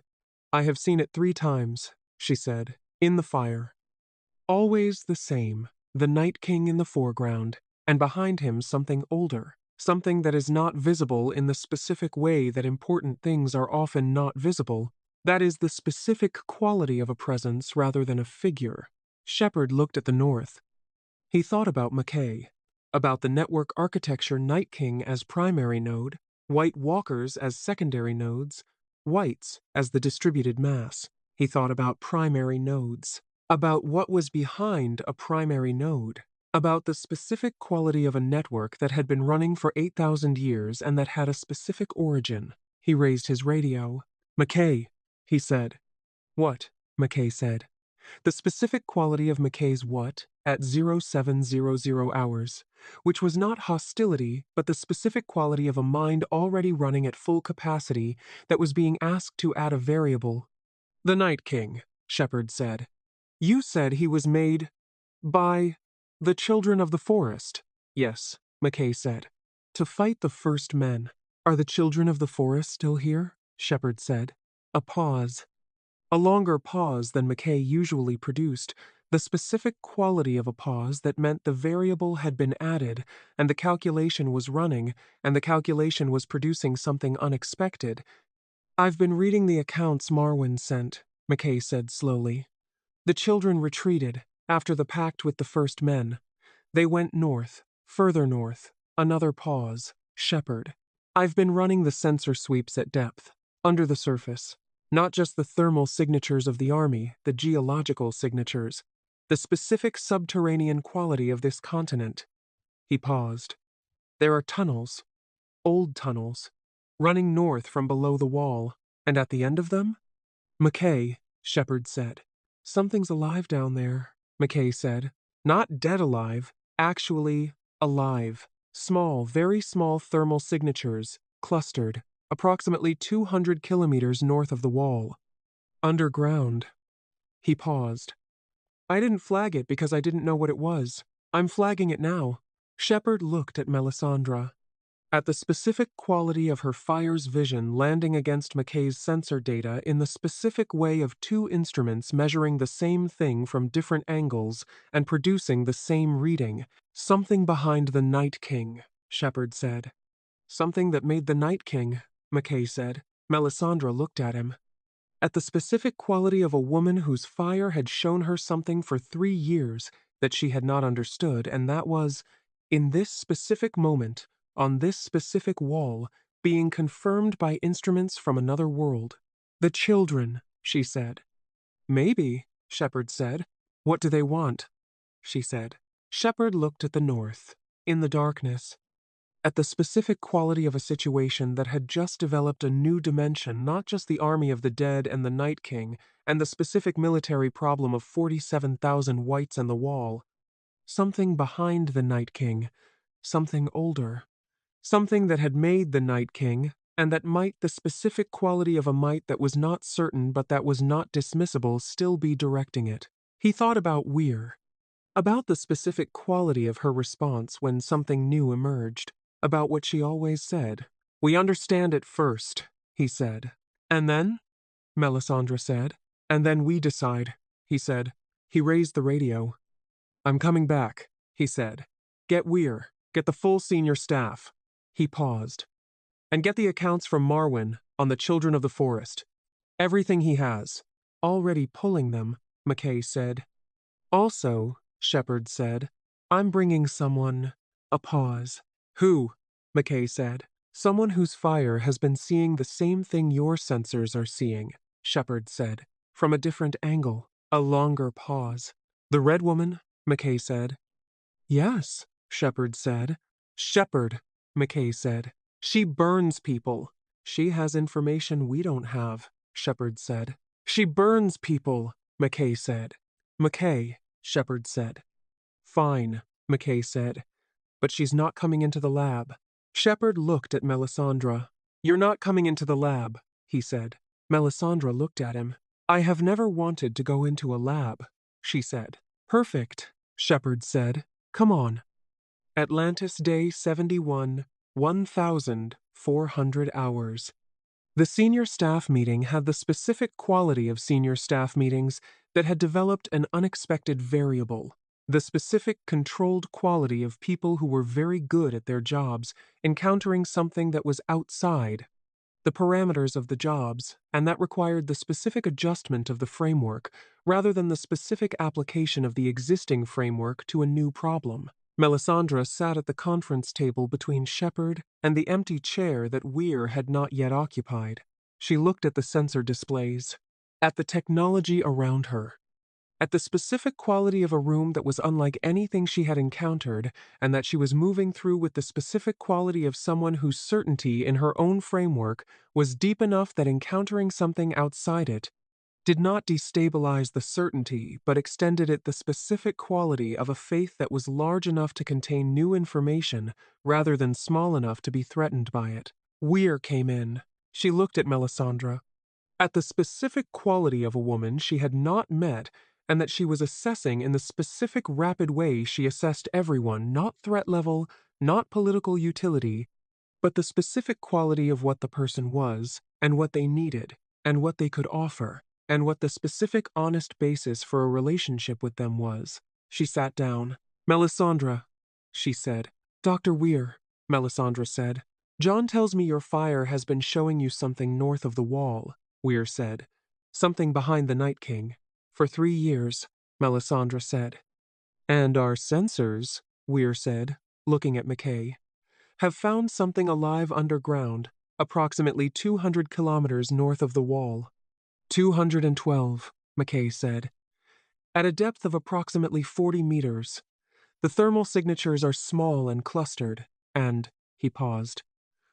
Not human. Something else. Something that is not human and not dead. Something that is genuinely, specifically alive in the specific way of something that has been alive for a very long time. The children of the forest, Taylor said. Everyone looked at her. The species that made the Night King, she said. The accounts say they retreated north. They didn't leave. They went underground. She paused. They have been there for 8,000 years, watching what they made. She paused, watching it get out of their control. The conference room was quiet. Melisandre looked at Taylor. At the specific quality of someone who had said the thing that Melisandre's fire had been showing her for 3 years, in the specific plain way of someone who had read the available information and arrived at the conclusion directly. You think they want it stopped? Melisandre said. I think, Taylor said, that they made something to solve a problem and that it solved the problem and kept going, and that they have been living underground for 8,000 years with what they made. She paused. I think they want it stopped more than anyone. Weir looked at the sensor display. At the underground signatures, at 212 kilometers north. At the specific quality of a situation that had just developed the specific dimension she had been looking for since day 30. Not just the military problem, not just the network architecture of the army of the dead. The origin, the makers. The people who understood what had been made better than anyone alive because they were the ones who had made it. She looked at Shepard. Shepard looked at her. The specific quality of a conversation they had been having for 2 months rendered in a look the specific question of how far you go, and the specific answer that was always the same. Far enough? She said. Yes, he said. She looked at the sensor display. At the underground signatures. We go find them, she said. 212 kilometers north. They went in 3. Shepard, Taylor, and Jon Snow. The specific configuration that Weir had approved after the specific brief argument that every dangerous insertion produced.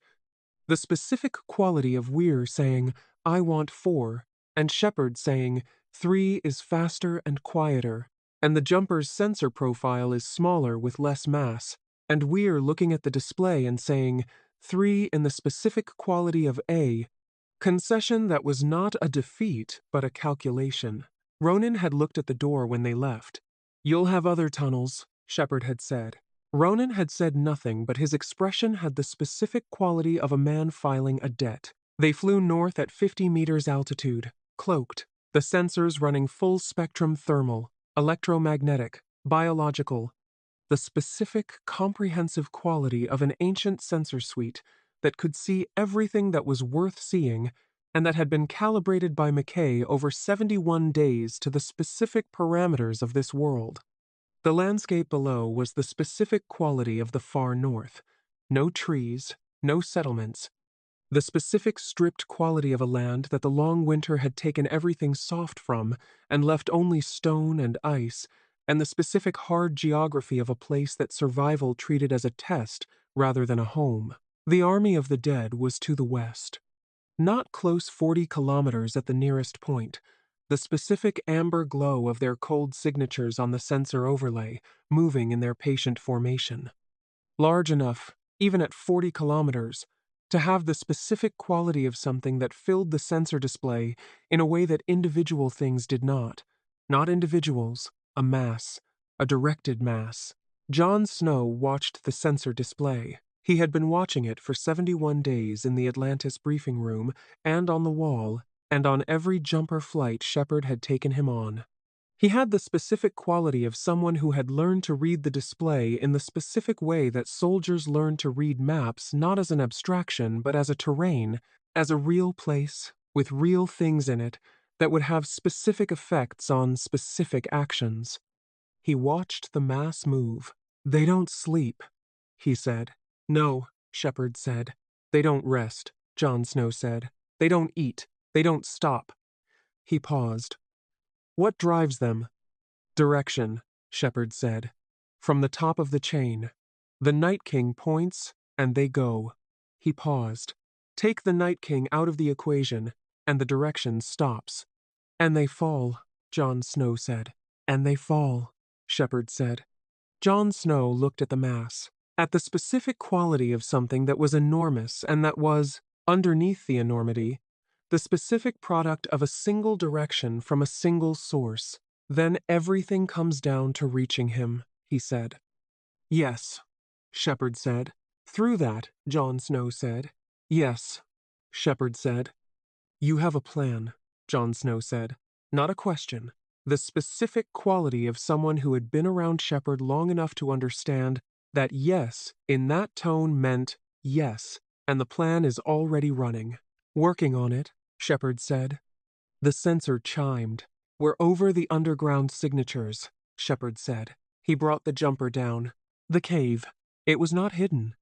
That was the first thing Shepard registered when the jumper landed, and he stepped out into the specific cold of 212 kilometers north, not hidden, not concealed in the specific defensive quality of something that was trying not to be found. The entrance to the underground was simply there, on the side of a low hill, that the landscape had not distinguished from any other low hill, and that the sensor signatures had distinguished in the specific way that sensors distinguish things that were significant from things that were not. A door. Not stone, not the specific geological quality of a natural cave entrance. A door, in the specific quality of something that had been made, deliberately, by something with hands and intention.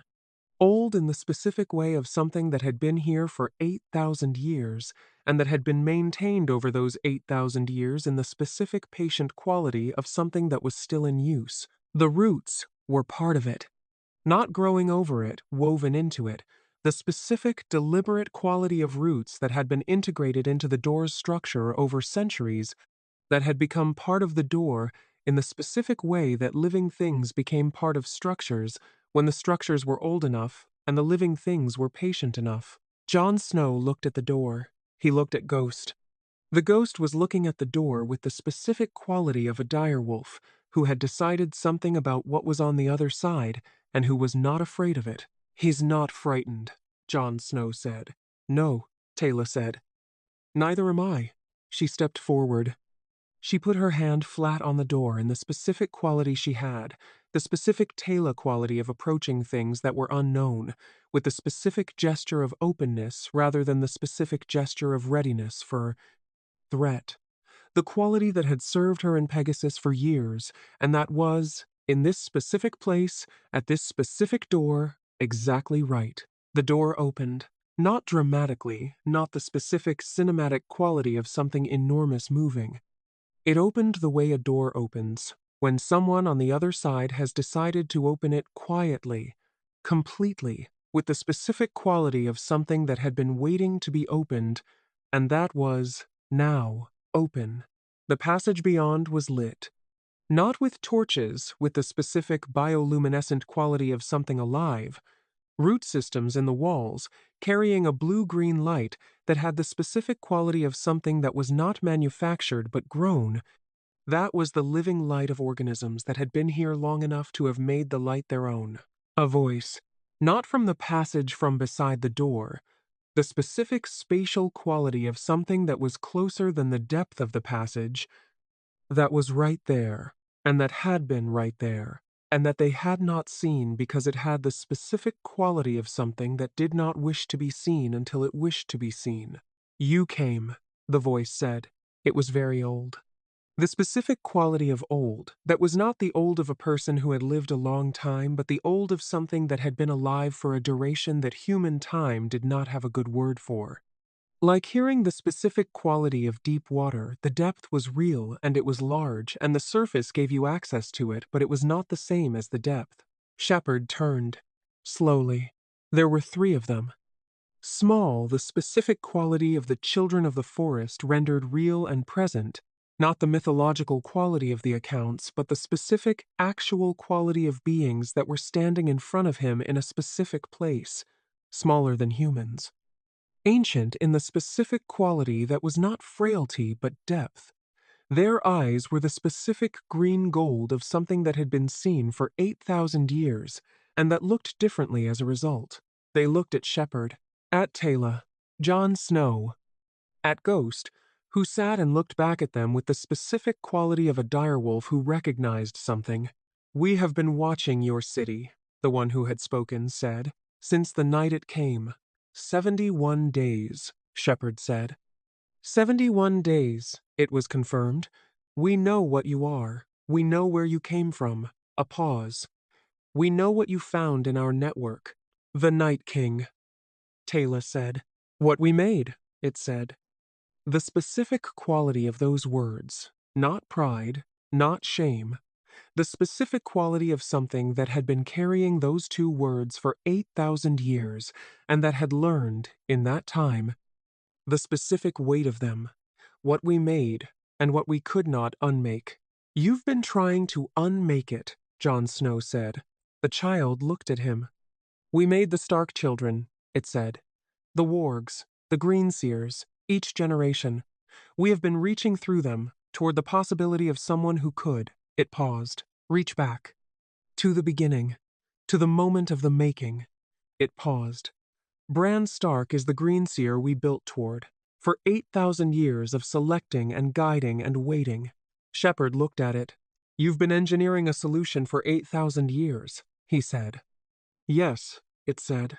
"And it's Bran," he said. "It has always been Bran," it said. "But Bran alone is not enough. The Night King knows what Bran is.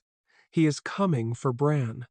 He has always been coming for Bran." It paused. "We did not know how to protect Bran from the Night King long enough for Bran to reach the moment we have been building toward." A pause. "Until your city came."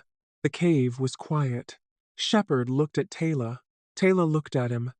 Jon Snow looked at the children with the specific quality of a man who had grown up in the specific mythology of these beings, and who was encountering the specific reality of them, and who was finding, in the gap between the mythology and the reality, something more useful than either the specific plain quality of creatures who had been working on a problem for 8,000 years, and who needed, for the last piece of it, exactly what had just arrived in the Shivering Sea. "What do you need from us?" Jon Snow said. The child looked at him. "Time," it said. "Bran needs time to reach the moment. The Night King must not reach Bran before Bran reaches the moment." It paused. "You have weapons. You have the city. You have things we cannot build." Another pause. "We have 8,000 years of understanding what we made. We know every pattern, every weakness, every specific quality of what the Night King is and how it moves, and what it fears." "It fears something," Taylor said. "Everything made me fear the undoing of its making," the child said. "The Night King fears Bran because Bran can reach the moment of the making and undo it." It paused. "And it fears," it looked at Shepard.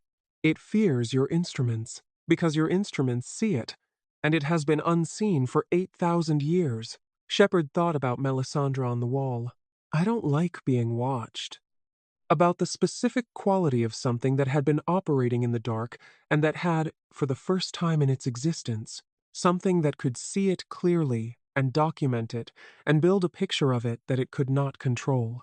"It knows we're here," Shepard said. "Yes," the child said. "It has been known since your city came. It is why it is moving faster." It paused.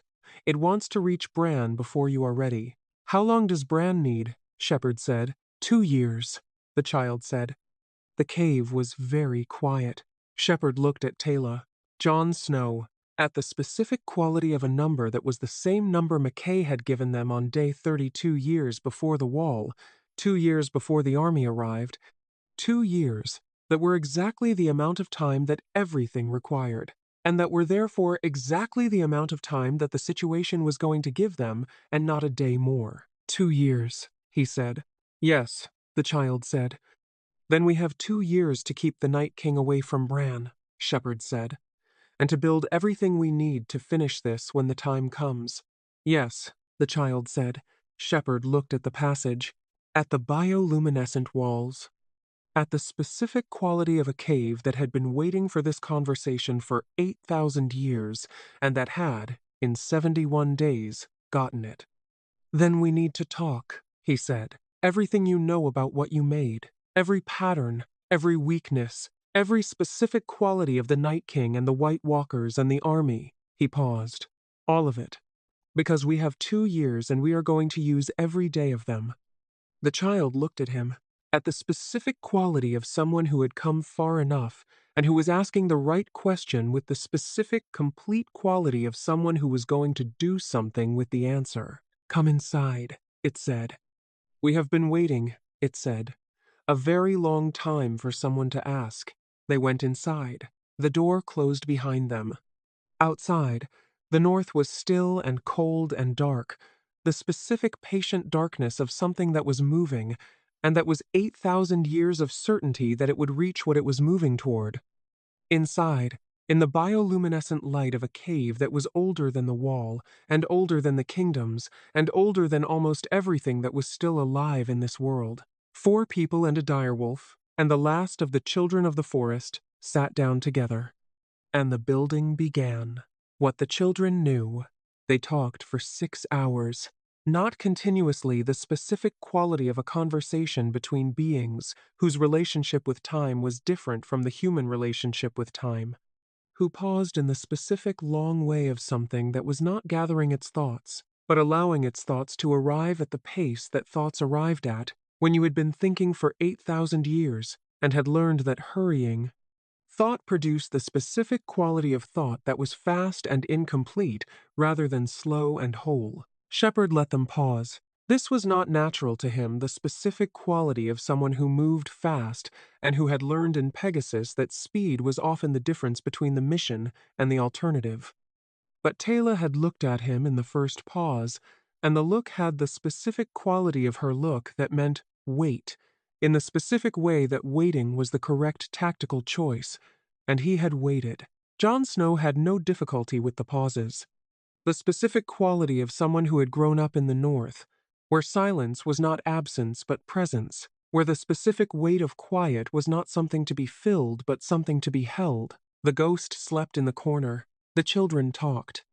The first thing they gave them was the hierarchy. Not the network architecture that McKay had derived from 30 years of Federation data and 8,000 years of Marwyn's accounts. Something more specific, more granular. The specific intimate knowledge of a species that had built the thing from the inside and that knew its architecture the way a builder knew a building. The Night King does not direct alone, the child said. The one who spoke there were 3, but one spoke and the other 2 listened in the specific quality of beings who communicated in ways that did not require taking turns. He is the primary node as your instruments have identified. But the White Walkers are not simply subordinate nodes. They are extensions. The Night Kings will be distributed through specific vessels. Each White Walker carries a specific portion of the Night King's purpose. It paused. They are not individuals with individual loyalties. They are the Night King, divided. Which means, Taylor said slowly, that destroying White Walkers does not weaken the Night King's will. It concentrates on it. Yes, the child said. Shepard looked at her. At the specific quality of a tactical implication that restructured the approach he had been building. We've been thinking about taking down the White Walkers as a force reduction strategy, he said. Fewer nodes, less coordination, easier to reach the Night King. Yes, the child said. That's wrong, Shepard said. Yes, the child said. Each White Walker destroyed makes the Night King more concentrated, more focused, more difficult to reach because the remaining nodes compensate and the Night King's attention consolidates. A pause. For 8,000 years, every attempt to fight the dead has done the opposite of what the fighters intended. They killed White Walkers and felt the army weaken temporarily and believed they were succeeding and did not understand that the consolidation was building. The long night 8,000 years ago, Jon Snow said. It ended. The accounts say it ended. It paused, the child said. It did not end. The Night King retreated because the consolidation reached a specific threshold, the specific point where the remaining mass was insufficient to sustain the purpose without exposure. He retreated north, and he has been rebuilding for 8,000 years. It paused. He is not at the threshold yet. He will not retreat again. This time, he has calculated correctly. The cave was quiet. Shepard looked at the bioluminescent walls. at the specific quality of information that was not what he had expected and that required, as all such information required, the specific complete adjustment of the framework he had been building. Then we don't touch the White Walkers, he said. We leave the network intact, and we go for the primary node directly. Yes, the child said. But the primary node is protected by the specific quality of something that has been protecting itself for 8,000 years, and that has learned from every attempt. It paused. Your weapons can reach him. Your drones, your flying ships. He knows this. He has been watching your city since it arrived, and he has been preparing. Preparing how? Shepard said. The dead do not feel cold, the child said. They do not tire. They do not need to eat or rest or maintain morale. They are obstacles, in the specific, pure sense. The Night King will place them between himself and your weapons in configurations that your weapons cannot address without triggering the consolidation. Human shields, Jon Snow said. In the specific quality of shields that feel nothing and that are directed with perfect efficiency, the child said. Shepard thought about this. About the specific tactical problem of a primary target that had 8,000 years of experience at not being reached, and that had weapons in the form of obstacles that could not be cleared without making the target harder to reach. He thought about the specific quality of the problem. About what it required. It has to be done from the inside, he said. The child looked at him. Someone has to reach him on foot, Shepard said. Through the army, not cutting through, moving through. In the gaps. The way you move through something that is enormous and that can be in many places at once but that cannot be everywhere at once. He paused. Small. Fast. With a specific weapon that works on the primary node specifically. Dragonglass, Jon Snow said. Dragonglass, the child confirmed. In the specific location, the heart. As it was placed, it must be removed. It paused. But the Night King has encountered dragonglass before. He is not vulnerable to it as the White Walkers are to it. He was made with it. It is part of him. It requires the specific application, the blade in the heart at the exact angle of the original making to reverse the creation event. How do you know the angle? Shepard said. The child was quiet.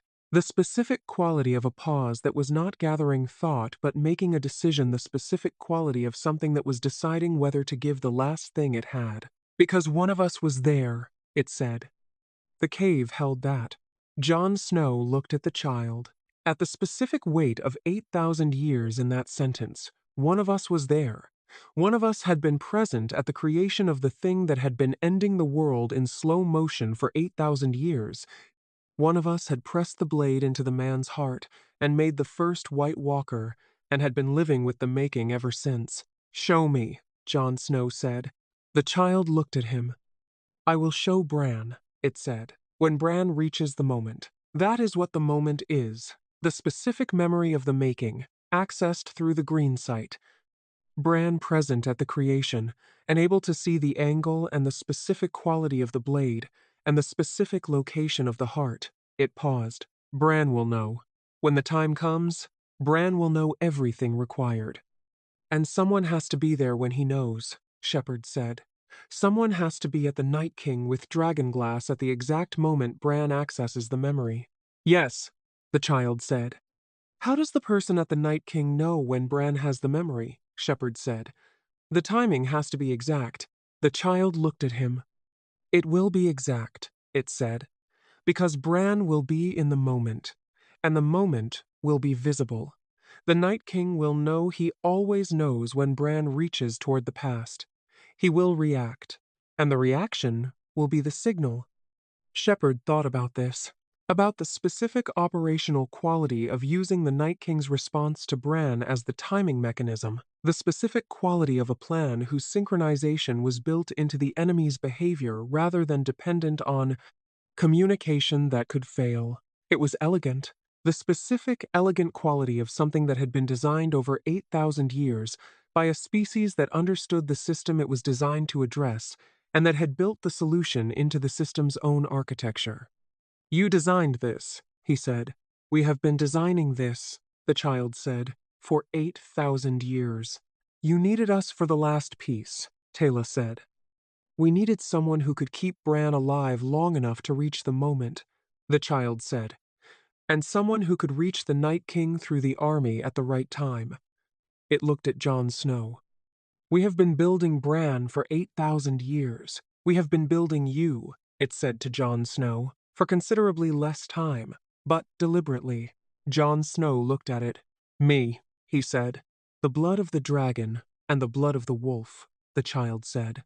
We did not make that, we found it, and we protected it, and we waited for it to arrive at the specific combination that the moment required. It paused. You are the combination. Jon Snow was quiet. The specific quality of someone receiving information about themselves that restructured the framework they had been using to understand their own life, not unwelcome, not welcome, simply enormous in the specific way of true things that were also large. I go through the army, he said. Yes, the child said. With dragonglass, he said. Yes, the child said. While Bran reaches the moment, he said. Yes, the child said. And your people? Jon Snow said to Shepherd. They keep the Night King's attention on them. The weapons, the flying ships, everything you have. He paused.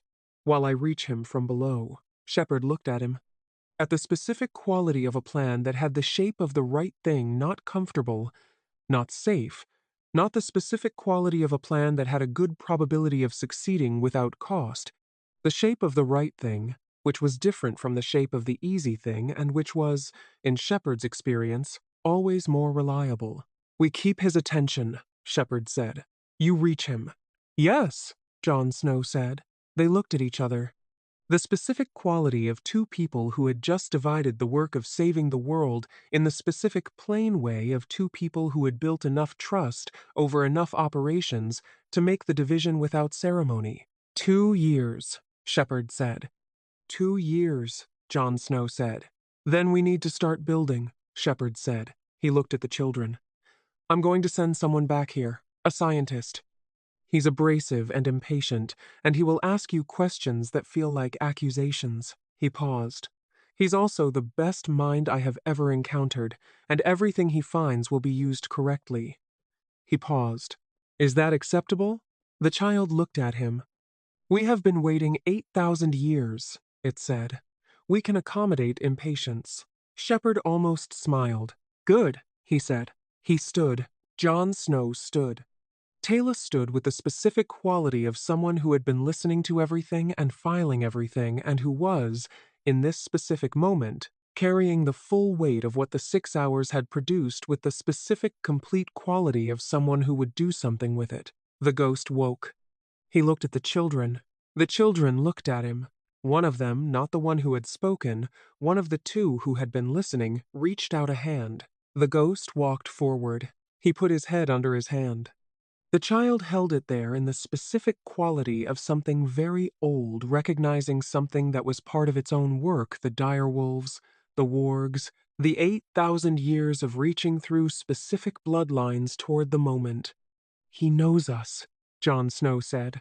He has always known us, the child said. We made him too. Jon Snow looked at Ghost. At the specific quality of a life that had more design in it than he had understood, and that the design did not make less his. He looked at the child. Thank you, he said. The child looked at him with the specific weight of 8,000 years. Thank us, it said, when it is done. They went out, through the door, into the northern dark, into the specific cold of 212 kilometers north, into the 2 years. Shepherd flew south with the specific quality of someone who had gone far enough and found what was there and who was now, in the specific quality of the flight back, beginning to build the next thing from what the finding had produced. Jon Snow sat behind him and looked at the sensor display, at the army of the dead to the west, at its patient movement, at the specific amber glow of 47,000 cold signatures moving toward everything that was alive. He looked at the wall as they crossed it, at the small, enormous thing of it, at the specific gesture of it, 8,000 years of people building the best barrier they had against something that barriers were not the answer to. He looked at Atlantis and the Shivering Sea, at the light of it, at the specific quality of something that had arrived in the right place at the right time, and that was, in the specific, deliberate way of the people inside it, building the answer that 8,000 years of barriers had not been. 2 years, he said quietly. 2 years, Shepard said. The jumper crossed the wall. The south opened up below them, warm, lit, alive, in the specific, complicated quality of a world that was fighting itself, and that did not know what was coming, and that had, in 71 days, the specific beginnings of the thing it needed to survive what was coming. Beginnings. The specific daily quality of them, section by section, day by day. Shepard flew south, and Jon Snow watched the world below, and Tayla held everything the 6 hours had given them in the specific, complete quality of someone who understood what it was worth, and who was already, in her mind, building the next conversation from it. The ghost slept. The South came up to meet them. The 2 years began. What Season 1 built. 71 days. That is what Season 1 is. In the end, 71 days. Not the long night, not the battle, not the specific enormous climax of 8 years of building arriving at its single decisive moment. 71 days of the specific, ordinary work that made all of that possible. The reconnaissance month, the first raven, the ford on the Red Fork, McKay and Marwyn, and 9 hours of wine and books. Davos on the East Pier, Stannis at the conference table, Jon Snow on the wall, Tormund in the valley, the children in the cave. Beginnings. The specific daily quality of them. What was established? The threat was named. Not just the army of the dead, the architecture of it. The Night King as the primary node. The White Walkers as extensions of his will, not subordinate commanders. The specific catastrophic error of fighting White Walkers as a force reduction strategy. The specific correct approach. Reach the primary node, directly, with dragonglass, at the moment Bran accesses the memory of the making. The alliances were started. Stannis, 3,000 men, and a weekly censor report, and the specific working relationship of 2 people who did not need to like each other to build something together. Jon Snow, the partnership that would carry the plan through 8 years of everything that tried to prevent it. Tormund and the Free Folk, 40,000 people north of the Wall, who knew the North better than anyone alive, and who were, for the first time, being asked rather than dismissed. The children of the forest, 8,000 years of preparation that had been waiting for exactly this. The plan had a shape. 2 years before the Wall. Bran reaches the moment. Jon Snow through the army with dragonglass. Atlantis keeps the Night King's attention. The specific elegant architecture of a solution designed into the system's own structure using the Night King's response to Bran as the timing mechanism, using the city's weapons not to win the battle, but to hold the attention while the battle was won from below. The people were in motion. McKay and Marwyn building the scientific framework. Weir built the political one. Shepard flying north and finding what was there. Tayla carries the full weight of every conversation. And Jon Snow standing on the wall looking north, with the specific quality of someone who had always known this was his, and who was, for the first time, equipped for it. The Season 1 closing thought. 8,000 years ago, the children of the forest made something to solve a problem. It solved the problem and kept going. And for 8,000 years the world built walls against it, and the walls were never the answer. And the answer was always the same answer that it always is. Go far enough, find what is actually there, understand it before you try to end it, and build the specific thing the situation requires, rather than the specific thing that looks like the situation requires. 71 days. Section by section, day by day. The 2 years began. We have been waiting 8,000 years for someone to ask. The children of the forest. The cave, day 71. 2 years. 2 years. Jon Shepard and Jon Snow, crossing the wall southbound. Let's get started. Elizabeth Weir, day 63, to Stannis Baratheon. Watch out for Season 2. Season 2 begins where Season 1 ends, with the 2 years on the clock and everything in motion, and the specific quality of a world that is about to find out whether the 71 days of building were enough foundation for what is coming. Here is what Season 2 holds. The War of the Five Kings at full ignition. Robb Stark wins battles he was never supposed to win, and loses things he was never supposed to lose. And the expedition watches from cloaked jumpers, and makes the specific, hard, daily decisions about when to act and when to hold, and what the line is between helping the living survive and taking the choices away from them. Robb Stark comes to Atlantis. He stands on the East Pier and looks at the city, and asks the question that nobody else has asked yet. If you can see everything, why don't you stop all of it? And Weir gives him the only honest answer she has. McKay goes to the cave. His first conversation with the children of the forest is exactly what Shepard predicted, and considerably more than either of them expected. He comes back changed in the specific way that McKay is changed by things not visibly, not performed, but in the specific quality of someone who has encountered something that his framework cannot contain, and who has begun, quietly, to build a larger framework. The Night King crosses a threshold. The army reaches a size that changes the sensor readings in a way that McKay flags immediately, and that Weir looks at for a long time before she says anything. The timeline is compressing. The 2 years was always an estimate. The estimate was optimistic. Daenerys is across the narrow sea. She is not yet coming to Westeros. But a cloaked jumper is watching her, and what the jumper is seeing is the specific quality of someone whose story is going in one direction that leads somewhere very bad, and that needs, specifically and soon, to encounter Elizabeth Weir. Bran begins. The three-eyed raven calls him north. The children are waiting. And the specific, long, patient work of 8,000 years of preparation begins its final stage. And the Red Wedding is coming. The expedition knows it is coming. They have the sensors and the intelligence and the specific foreknowledge of people who can see the whole board. The question of what they do with that knowledge, whether they act, whether they hold, what the cost of each choice is the specific question that Season 2 is built around. Season 2 is coming. The 2 years are on the clock. The building continues. Watch this space. Is greater than, is greater than, is greater than? Drop a comment. Tell me what you need to see in Season 2. Tell me the moment from Season 1 that hit hardest. Share this with the person who needs it. Is greater than, is greater than, is greater than? The wall was never the answer. The answer was always on the other side of it.